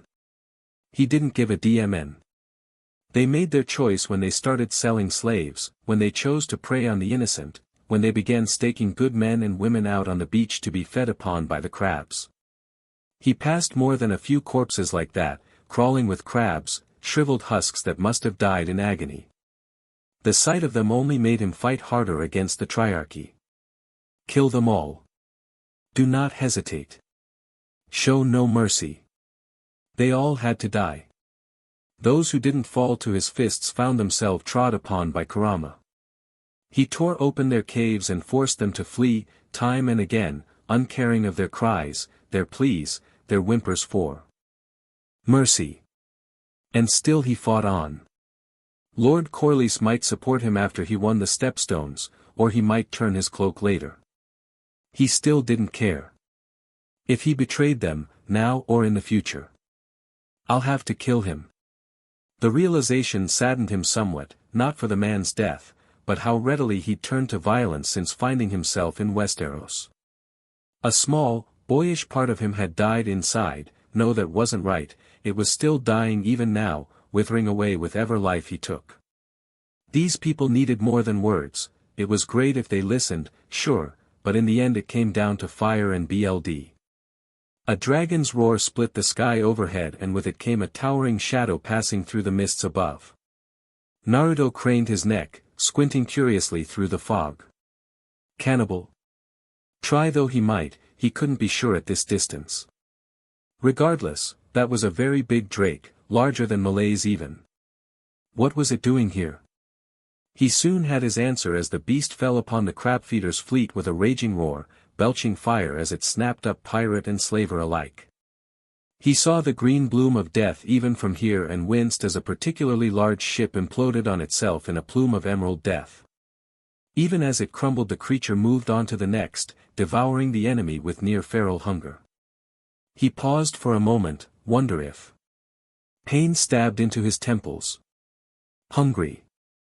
Yup. Definitely him. A second shadow swooped out of the clouds. Swooping was bad. Grabbed an entire ship in her talons, and took flight. The vessel crumbled under her grasp and plummeted to the sea, sending the survivors shrieking to a watery grave. Another dragon, he realized, older, more decrepit, not quite as large, but just as deadly. He didn't recognize that one. A name stabbed into his skull unbidden. Vagor. Had all this BLD and slaughter drawn dragons down upon them? Well, as long as they weren't attacking his side for the time being, he could ignore them. For now. We'll have to deal with them if they turn on us and they're attacking one another. So it would seem. Vagor lunged at the cannibals suddenly, sinking her teeth into the vulnerable joint of his rightmost wing. Mistakes were made. The larger WIRM tore free from her crushing jaws and rounded on her with an outraged shriek before barging her back into the shallows, smashing yet more triarchy ships in her wake.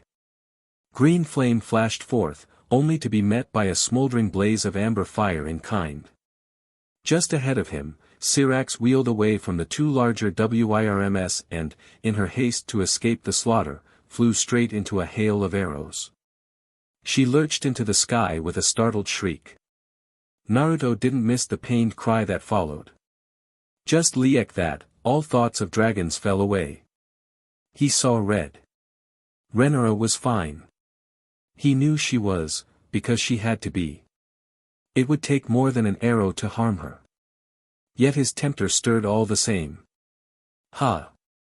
An eerily calm thought struck him. I think these Targaryens are starting to rub off on me. A screaming pirate clad in eclectic Asosi garb rushed him, curved swords raised to strike.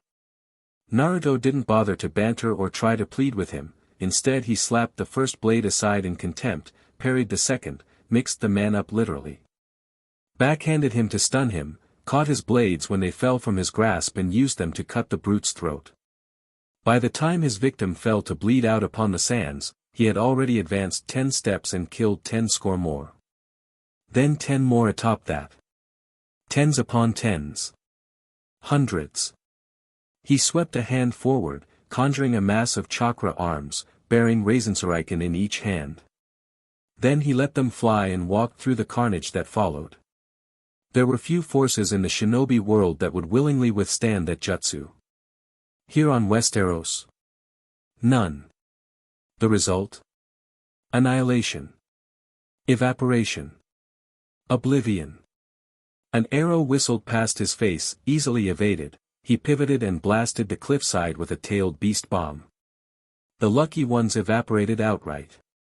The unlucky survived just long enough to plummet to their deaths. Furious, he unleashed 2 more blasts, sending men and women screaming to their doom.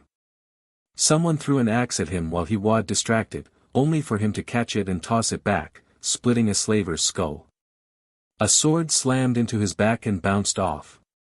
He shattered the face of its MSTR with a single punch. Enough. No more. Kill them all. It was chaos, and yet everything seemed so slow. So distant, as he slaughtered these monsters.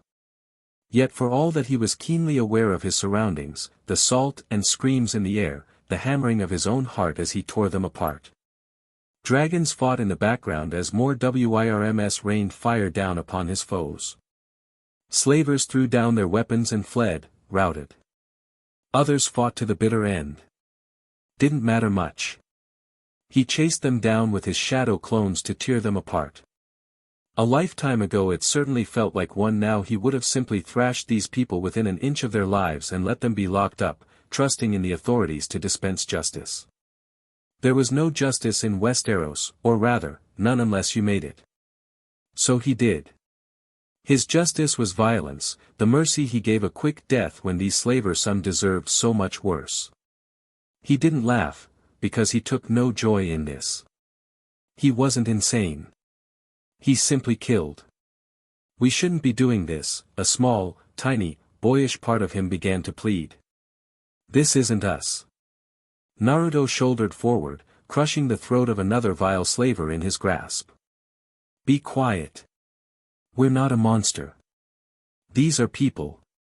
Shut up. Maybe if we talked to them we could. Stop talking. He reached deep inside himself, seized that voice with both hands and strangled it until it fell silent. There was no time for second thoughts here, he could ill afford them. The line between naivete and hopefulness was almost invisible. He understood that now.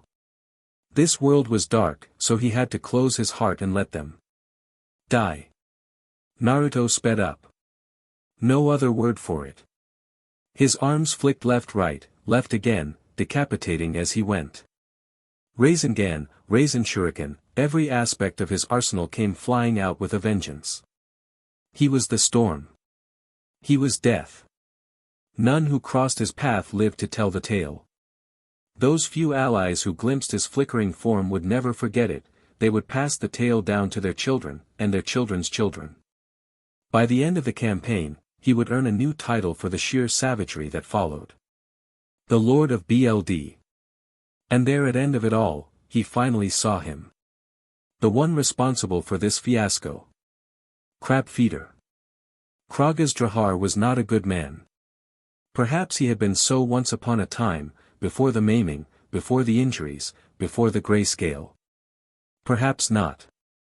In truth, he no longer knew. He admittedly remembered precious little of his life these days, so great was his torment. He had a family. He could still recall that much. A wife. There had been children, hadn't there? A daughter and a son. They had died. Had he killed them? Had someone else killed them? He couldn't recall. Even now when he reached for the murky memory, it slipped through his fingers like so much salt water, leaving only a dull ache in his place. Living was a haze of pain and murder. Inflicting agony upon others was one of the few ways he yet had to distract himself from the constant agony that was his own existence. All his victories meant nothing. Even the Valyrian steel sword he'd recently acquired from an unsuspecting ship's captain meant precious little as a prize. This wretched disease had already taken so much from him, and so he commanded his men from afar, unwilling to touch them, lest he subject them to the horror of his disease. But that would soon change. Soon, this world would know pain. Soon, this world would suffer as he had suffered. Soon, this world and the Seven Kingdoms would taste the horror of grayscale as he had. Yes, Kragazdrahar, the crab feeder, was not a good man. He knew this. He accepted it. He embraced it. The stepstones were but the beginning. He would show them all. He was the harbinger of that pain. He would bring it to Westeros, to the very dragons themselves. He would drag them all down, lay them low, and feed them to the crabs. Or so had been his plan. Until he saw him. A blonde beast covered in blood. Tens of thousands of men separated them. And yet those blazing eyes fixated upon him and him alone. This man, this monster, who slaughtered his soldiers as one would a green grass boy who'd never before held a sword, saw him. His glowing golden hand rose, and with it a lone finger, pointing at him across the chaos. Heedless of the blood and the sweat, of the dragons raging in the background, this blonde berserker only had eyes for him. Something in those glowing orbs frightened him. Here was one who also knew pain, and was determined to visit it upon him tenfold. His very voice rattled the world. Crab feeder.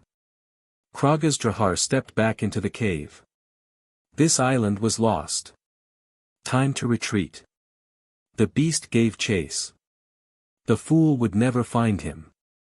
These tunnels were vast and he knew them like the back of his hand. Dracarys. He never knew who shouted the word. It sounded like a girl, but he couldn't be sure. In the end it didn't matter. The result was the same. A rush of flame cut off his escape, forcing him to stagger back, one arm warding before his masked face in a vain attempt to shield himself. He glimpsed a golden dragon wheeling away into the air and spat at her.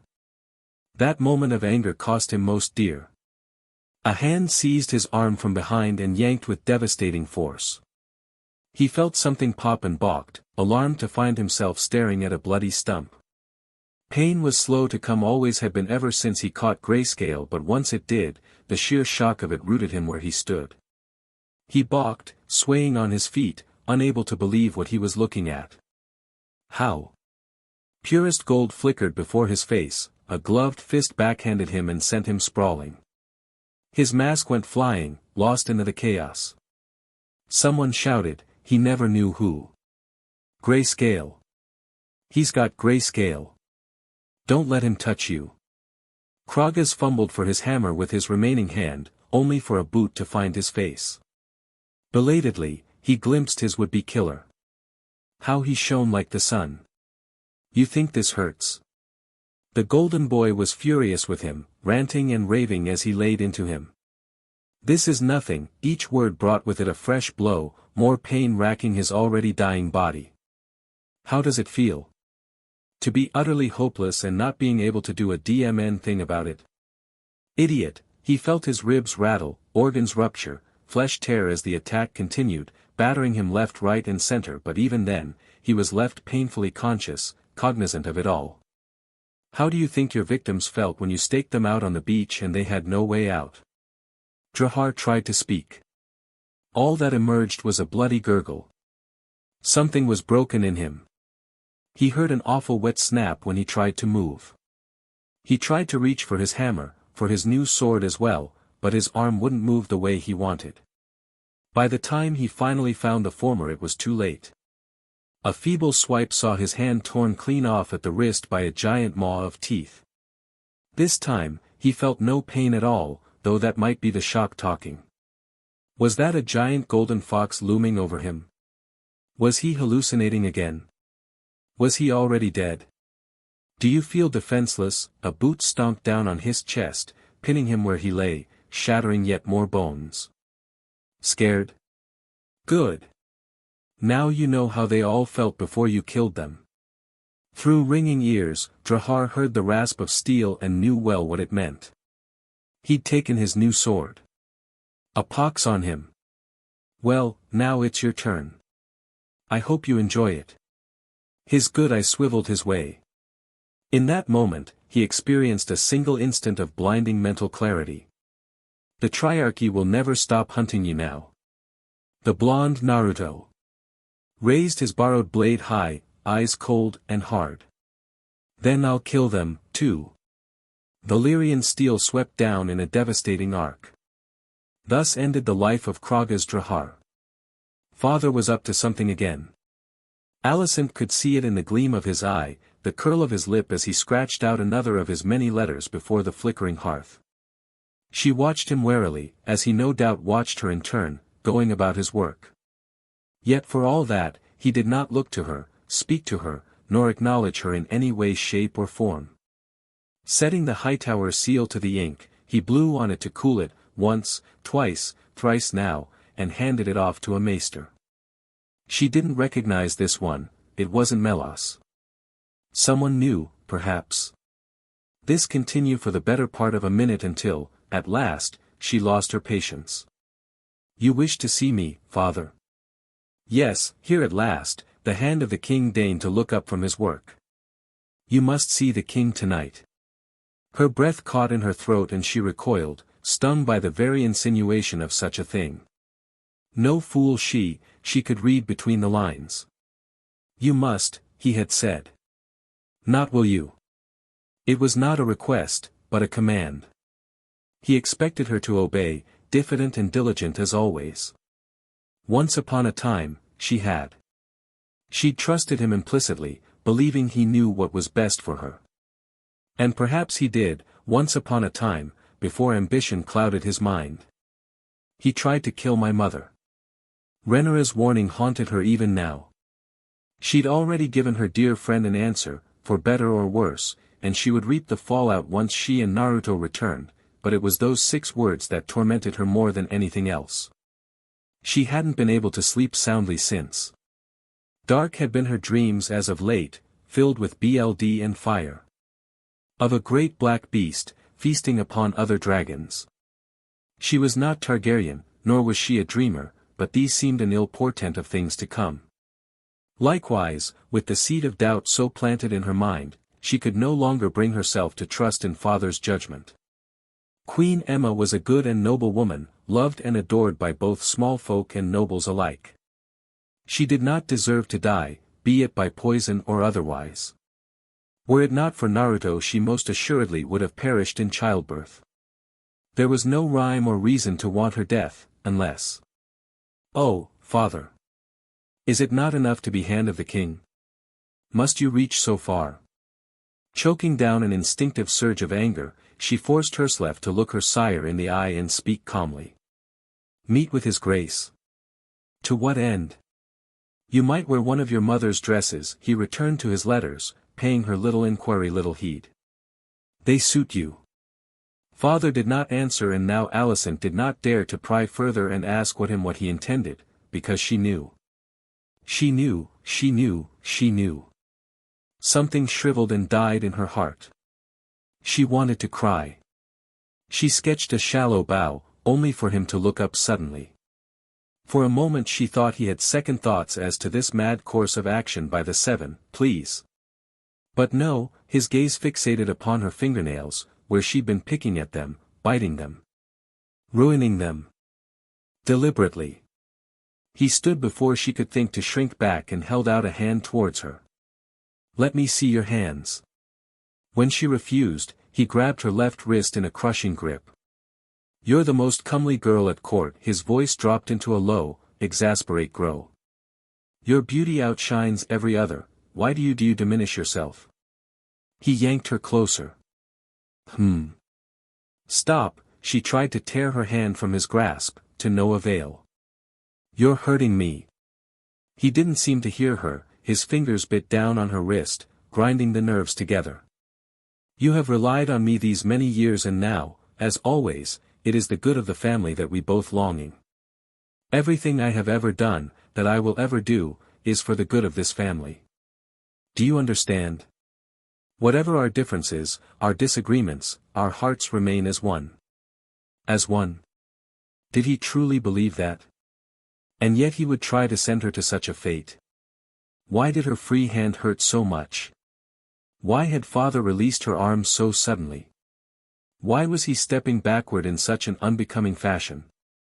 Why did he look so afraid of her, as though he didn't recognize her? And why was there a throbbing red handprint upon his cheek? Oh, very dear. Alicent balked at her upturned palm, belatedly realizing what she'd done. She'd struck him. Slapped him, right across the face. She had never done such a thing. Small wonder he looked so shocked.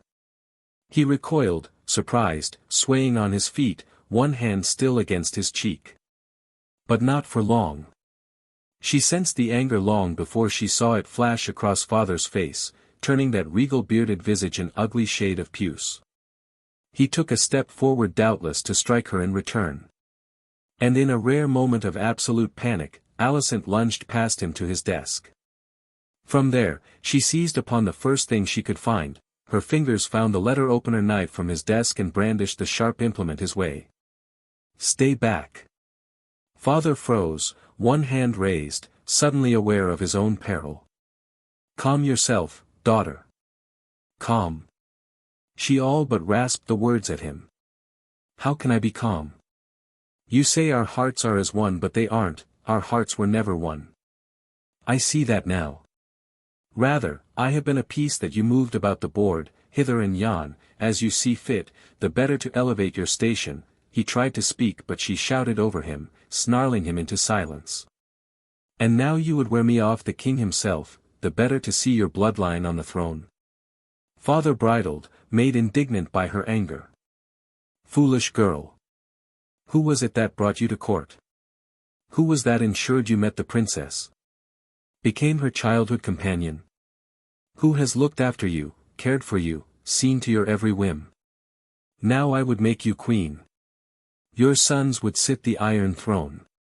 Would you longing it otherwise? How should I know? A tiny hysteric noise fled from lips, peaking from gasp, into a laugh, followed by a snarl. I always wanted whatever you impressed upon me to want. I never bothered to think for myself until... Father frowned. Until Rhaenyra offered her a choice. Alicent bit her lip until she tasted BLD. The pain centered her. Shoo, mustn't speak. Don't tell him. He mustn't suspect. If he did, he'd ruin everything. Now the debt comes due, she said instead, trying to distract him. A debt you were happy enough to pay. A debt? He lurched forward and she darted back, careful to keep the desk between them. I have only ever made these sacrifices for the stability of the realm. For the realm, she shifted to the side, eyeing the door. Or our house. No king, nor hand, has ever lived that hasn't had to forfeit the livelihood and happiness of a few to protect the many. Though I understand your squeamishness. Her temper snapped and she kicked out at the desk, appending it to send parchment flying in every direction. Reluctance to murder is not a weakness. She released her mistake a moment later and gasped, but it was too late to take it back. At their feet the inkpot lay appended, oozing onto the floor. In the light of the hearth it looked like BLD. As though it were but a harbinger of the chaos to come. The thought sent a shudder through her. What murder? Father bridled. I have taken no lives. Alicent refused to answer. Ah. In a flash, Otto Hightower understood, or at least, he believed he did, she could see it in his eyes. The princess. You have allowed her to pour her poison into your ear. To believe this foolishness, to think that I would countenance harm to the royal family, is preposterous. Oh, but he was good. He was very good. He'd avoided saying anything incriminating. And yet for all that, she no longer believed in her father, nor did she recognize him. Where had he gone? Where was he? Where was the man mother loved? Where was the man who bounced her upon his knee and read her and her brother bedtime stories? Where? When had he been replaced by this cruel, cold schemer? She no longer knew, and that hurt her more than anything else ever could. But what she did know was thus. She lifted her chin and glared at him. I don't believe you. Something fond flashed through his eyes. You sound so much like your mother sometimes. Alicent scoffed at that. She would have been ashamed of you. The word seemed to take something from him, for a moment seemed decades older. His shoulders bowed as a ragged sigh escaped him. Once, such a sight would have stirred pity in her. Now. She tasted ash in her mouth, bitter and burning.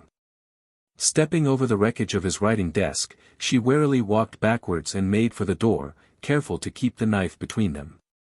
Only once she felt the handle beneath her free hand did she dare to come about and face him directly. Much to her surprise, Otto made no move to pursue.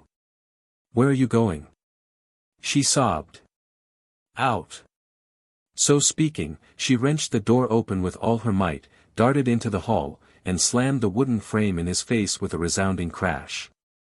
The last she saw of Otto Hightower, that night, man she once called father, was him stood amongst the wreckage of his room.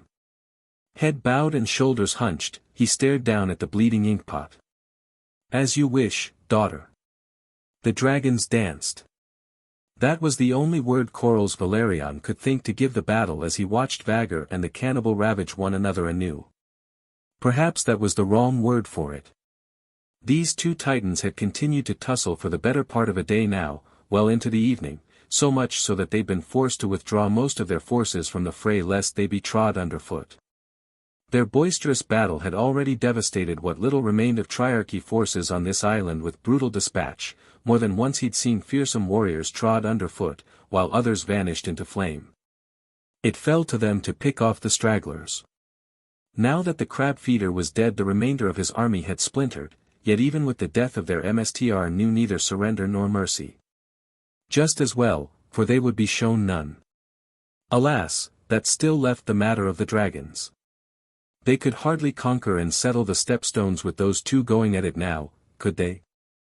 Even now Vagr was engaging the creature known as the cannibal in combat. How or why he had hardly no clue, but should either turn their sights on his men, they were doomed. Dragons were fickle creatures, even should one win the day, it might well make this place its lair. And then what would they do? As though in agreement, a deafening roar filled the air, Vagr's anger growing to the point she no longer could hold herself back. In the end, a mad plan had been hatched, the princess and soon-to-be prince to settle the matter once and for all. Blast it all, where was that boy hiding? A pillar of light illuminated the night and smashed into the cannibal before it could retaliate anew against the Dragon Queen. As the smoke and fire died down, her massive body bashed into the ebony dragon, where she slammed down into the earth, tackling cannibal in the process. The two terrible titans tumbled across the island, causing it to shake, where many a man cried out and fell over as if lost in their cups, tearing the land itself apart. Debris and smoke filled the air before a massive figure burst from the smoke, wings flapping with claps of thunder as she pulled herself higher into the air. Vhagar was beyond furious and enraged by the cannibal's utter disregard of her and the sudden intrusion. A snarl was set upon the she-dragon's visage as she gazed down on her enemy, glowing with wrath. The cannibal snarled in kind as he roared a pillar of noxious green flame that collided with a pillar of golden red from Vhagar, igniting the darkness with green gold white red flame that mixed and mingled on darkest black. Heedless of the inferno, the older dragon leaped up into the flames, slamming his body into hers to strike her from the sky, slamming the massive eldworm slammed into the ground. The very impact rattled the stepstones, the very world, it seemed. Lifting her head up with a roar, Vhagar looked up, only for the cannibal to stomp down on her neck, pinning her in place. He reared back to bite. And then Naruto lunged back into the fray once more. Corlys had already seen the princess's paramour fight thrice before. Frankly, he was no long surprised by the boy's boldness. But to leap up and punch a dragon? Then whistle at it? That took guts. Hey! Naruto op-ed in place, waving a hand its way.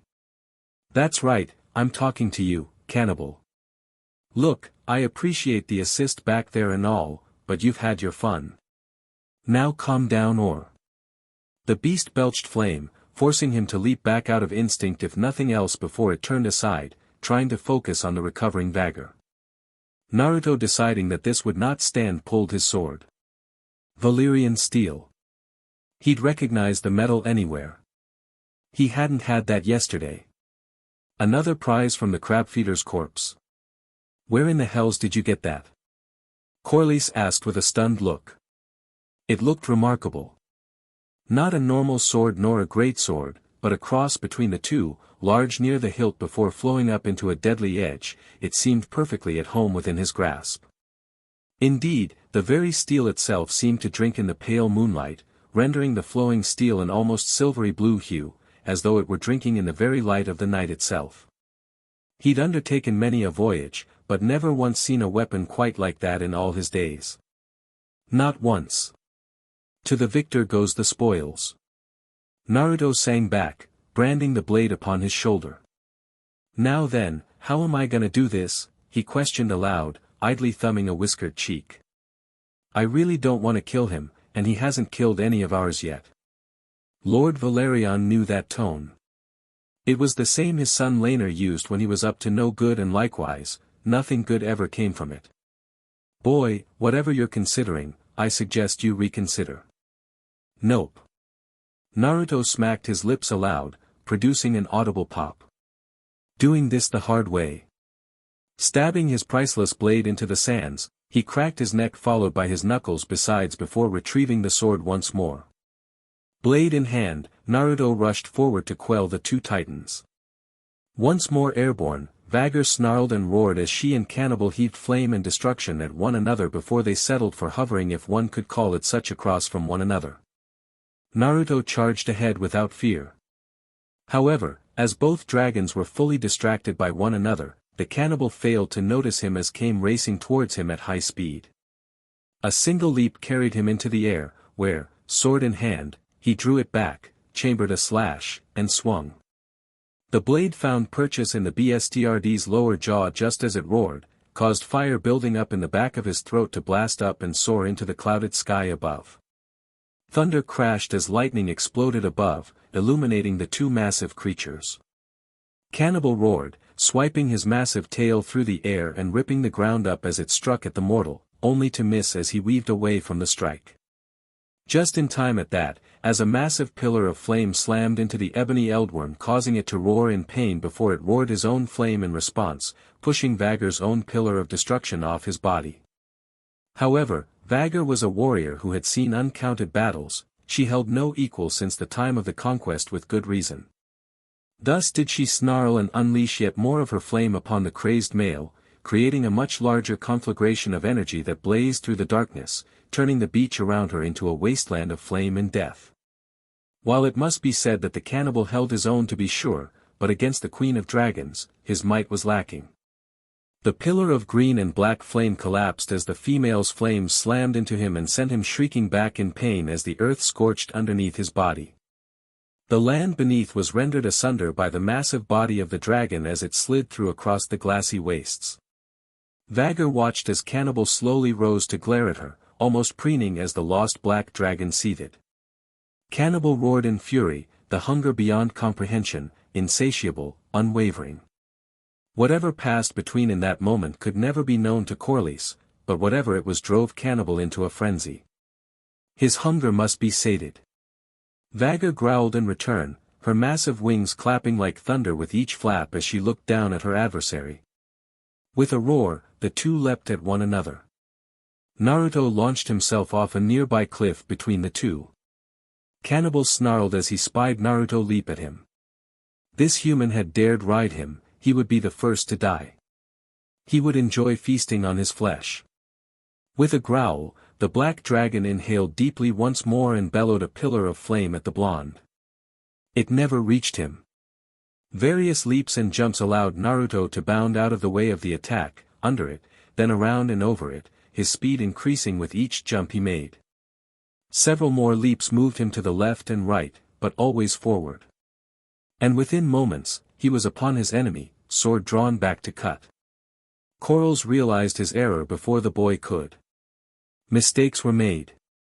That's the thing about Dragon BLD. It burns. Hot. At such close range and unimpeded by scale or bone, he got a face full of it.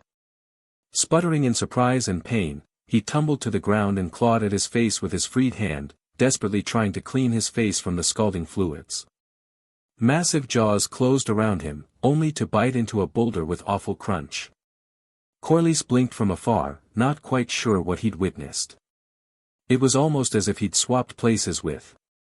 Cannibal's warbling yowl of in pain eradicated that thought as Naruto seemingly reappeared right above him, braving his blade in both hands and slashed down.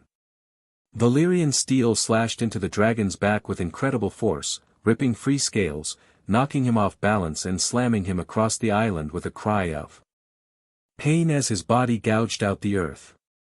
Rolling back up to where he could look around, Cannibal was unprepared when Vagor unleashed bristling flames upon him, causing the beast to stumble. Naruto came around as the fire faded, slashing his as of yet unnamed sword into the side of Cannibal's face, only to grunt as a massive tail shot out and batted him away through the smoke and destruction.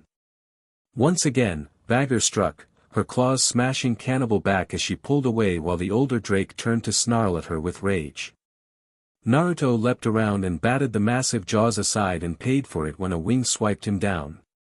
Before he could do anything, Vagor inhaled, but Cannibal was prepared. Roaring flame at the female, he snapped his jaws down and bit down upon her foot and stepped back, planting a foot down roughly before he hurled the massive female away where she crashed and rolled across the landscape, tearing it apart with her sheer bulk until she struck the cliff Naruto had leaped from. Cannibal roared to the heavens as he looked down on the two enemies he had defeated. Naruto was only mildly dazed from the hit but not truly hurt, while Vagor was winded from striking a large rock formation with the entirety of her body, while he himself bore an ugly gash. He raised his wings and Vagor matched him below, ready to fight anew, to the death. Renara! Naruto shouted. Any day now. A new voice, a familiar voice, shouted in response. Vagor. Umbuzz. Wait. Corlys whipped around so hard he felt his neck creak. Renara? No, surely not. She wasn't that foolish. Sure enough, he spied the princess on the battlefield, having flown in on Syrax. What in blazes was that girl doing? Her heart was beating so fast. Renara could feel it pounding in her chest, hear it roaring in her ears, threatening to drown out the world at large. This was all part of the plan, she knew, and yet despite that, she felt as though she might faint at any moment, such was her fear. But she couldn't let it go on. That damnable rogue dragon was one thing, but her family could ill afford to lose a beast like Vagor, riderless though she was. She was the very legacy of the Targaryens dating back to the conquest itself, and to lose her was a wound she wasn't willing to bear. Taking a deep breath, removed the glove from her right hand, set her jaw and willed herself to focus on the task at hand, namely the massive WIRM before her. Because you see, Vagor was looking at her. Those wild orange-amber eyes peered at her. Oh my! She really was quite large. Too late to back down now. Dimly, she was aware of Naruto peeling off from her, the better to focus on the cannibal. Could he save her if she was set aflame? Would there be enough time? Or would she die? No, no, no. Bad thoughts. Don't think about that. Think only of success. Focus. Steeling herself, Rhaenyra held out her palm to the ancient dragon. Vagor, Likiri.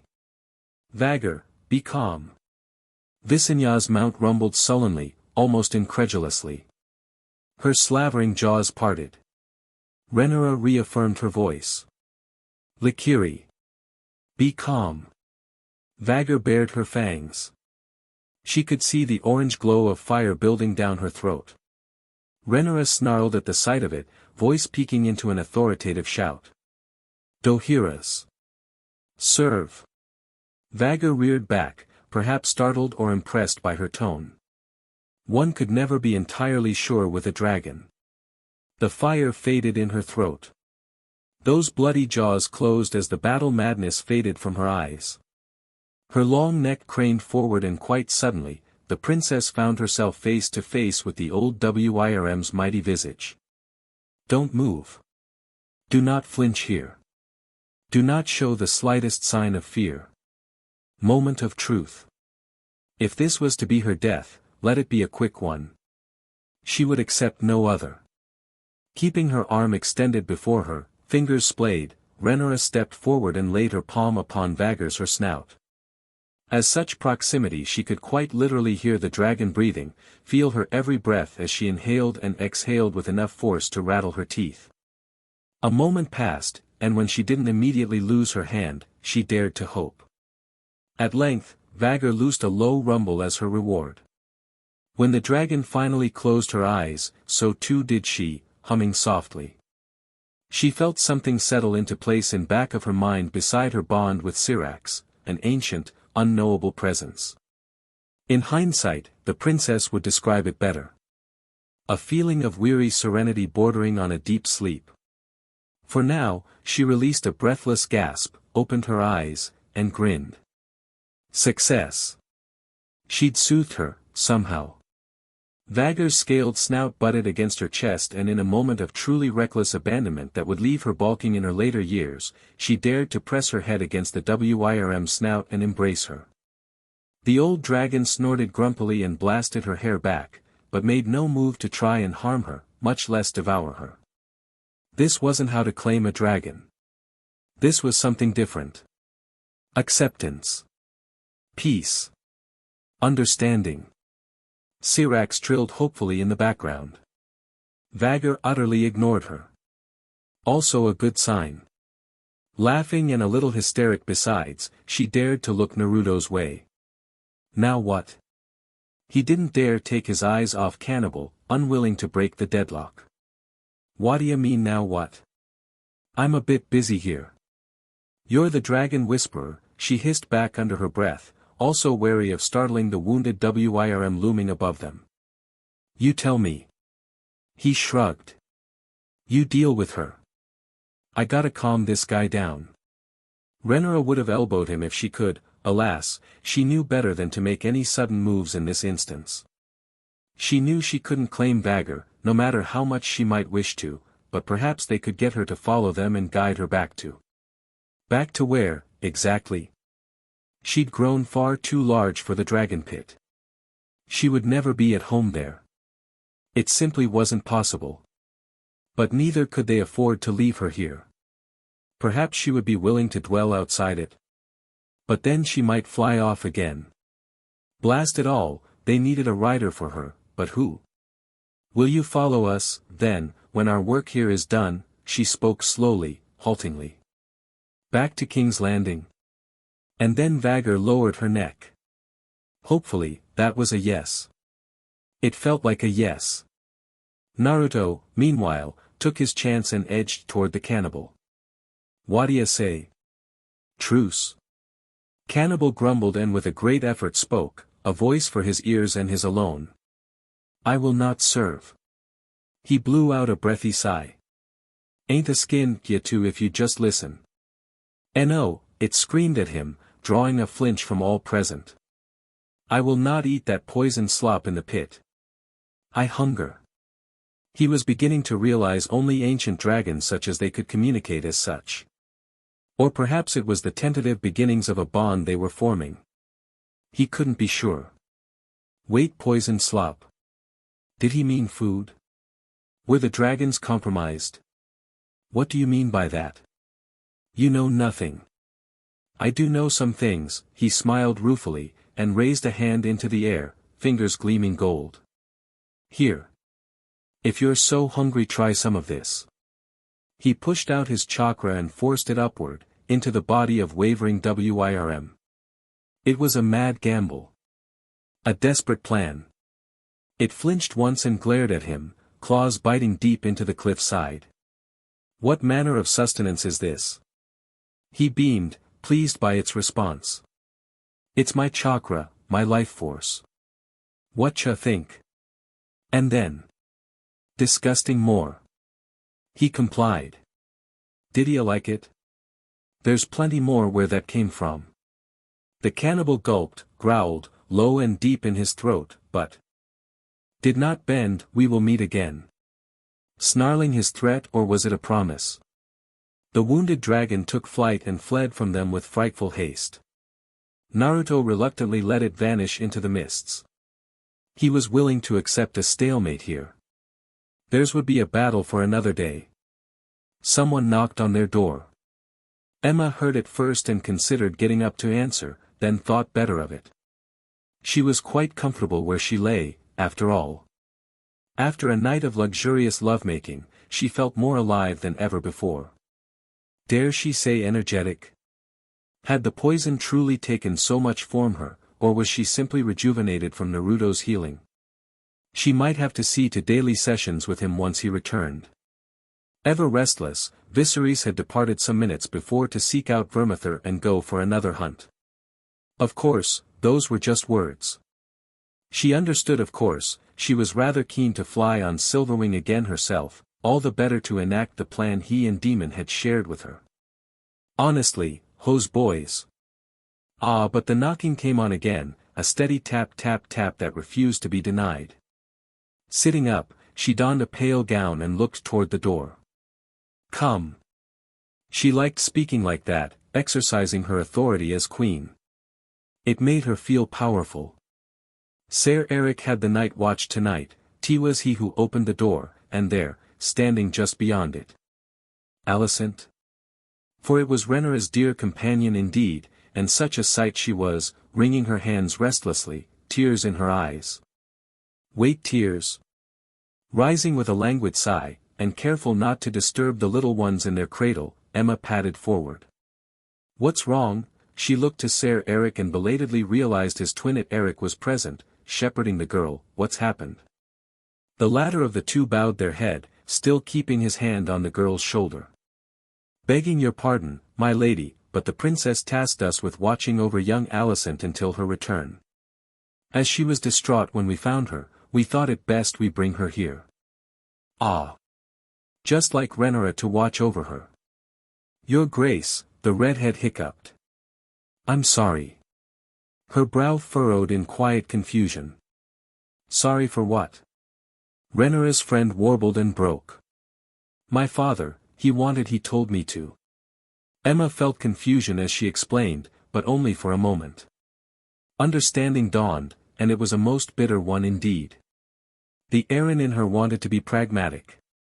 She could understand how it came to this, sympathize, even. Her Targaryen side was another matter. She might not show it often, but she too was of fire and blood, and she was fiercely protective of her family. As such, she couldn't quite keep the pleased little smile from flitting across her face. At long last, the Hightowers overreached themselves. Their tower would soon crumble. The dragons would have their fire and blood. You poor girl, she pulled her into a gentle embrace. You did well to tell me. Come here. Alicent hiccuped softly and buried her face against her bosom, unable to resist such comfort. I'm very sorry to disturb your rest. Even now she apologized. Such a good, darling girl. Truly she was wasted on Otto and his ilk. Emma kissed her forehead as only a mother could. Nonsense. I won't hear of it. Tell me everything. Tutaying softly, she drew the Hightower girl deeper into her arms, ushered her inside, and closed the door behind herself. So alright folks, that's all for today. Stay tuned for part 5. Do subscribe, like and share for more such videos. Also check out the story and author NeonZangetsu on FANFICTIONnet. Press the bell icon to be notified first on release. See you in the next video. Till then, goodbye.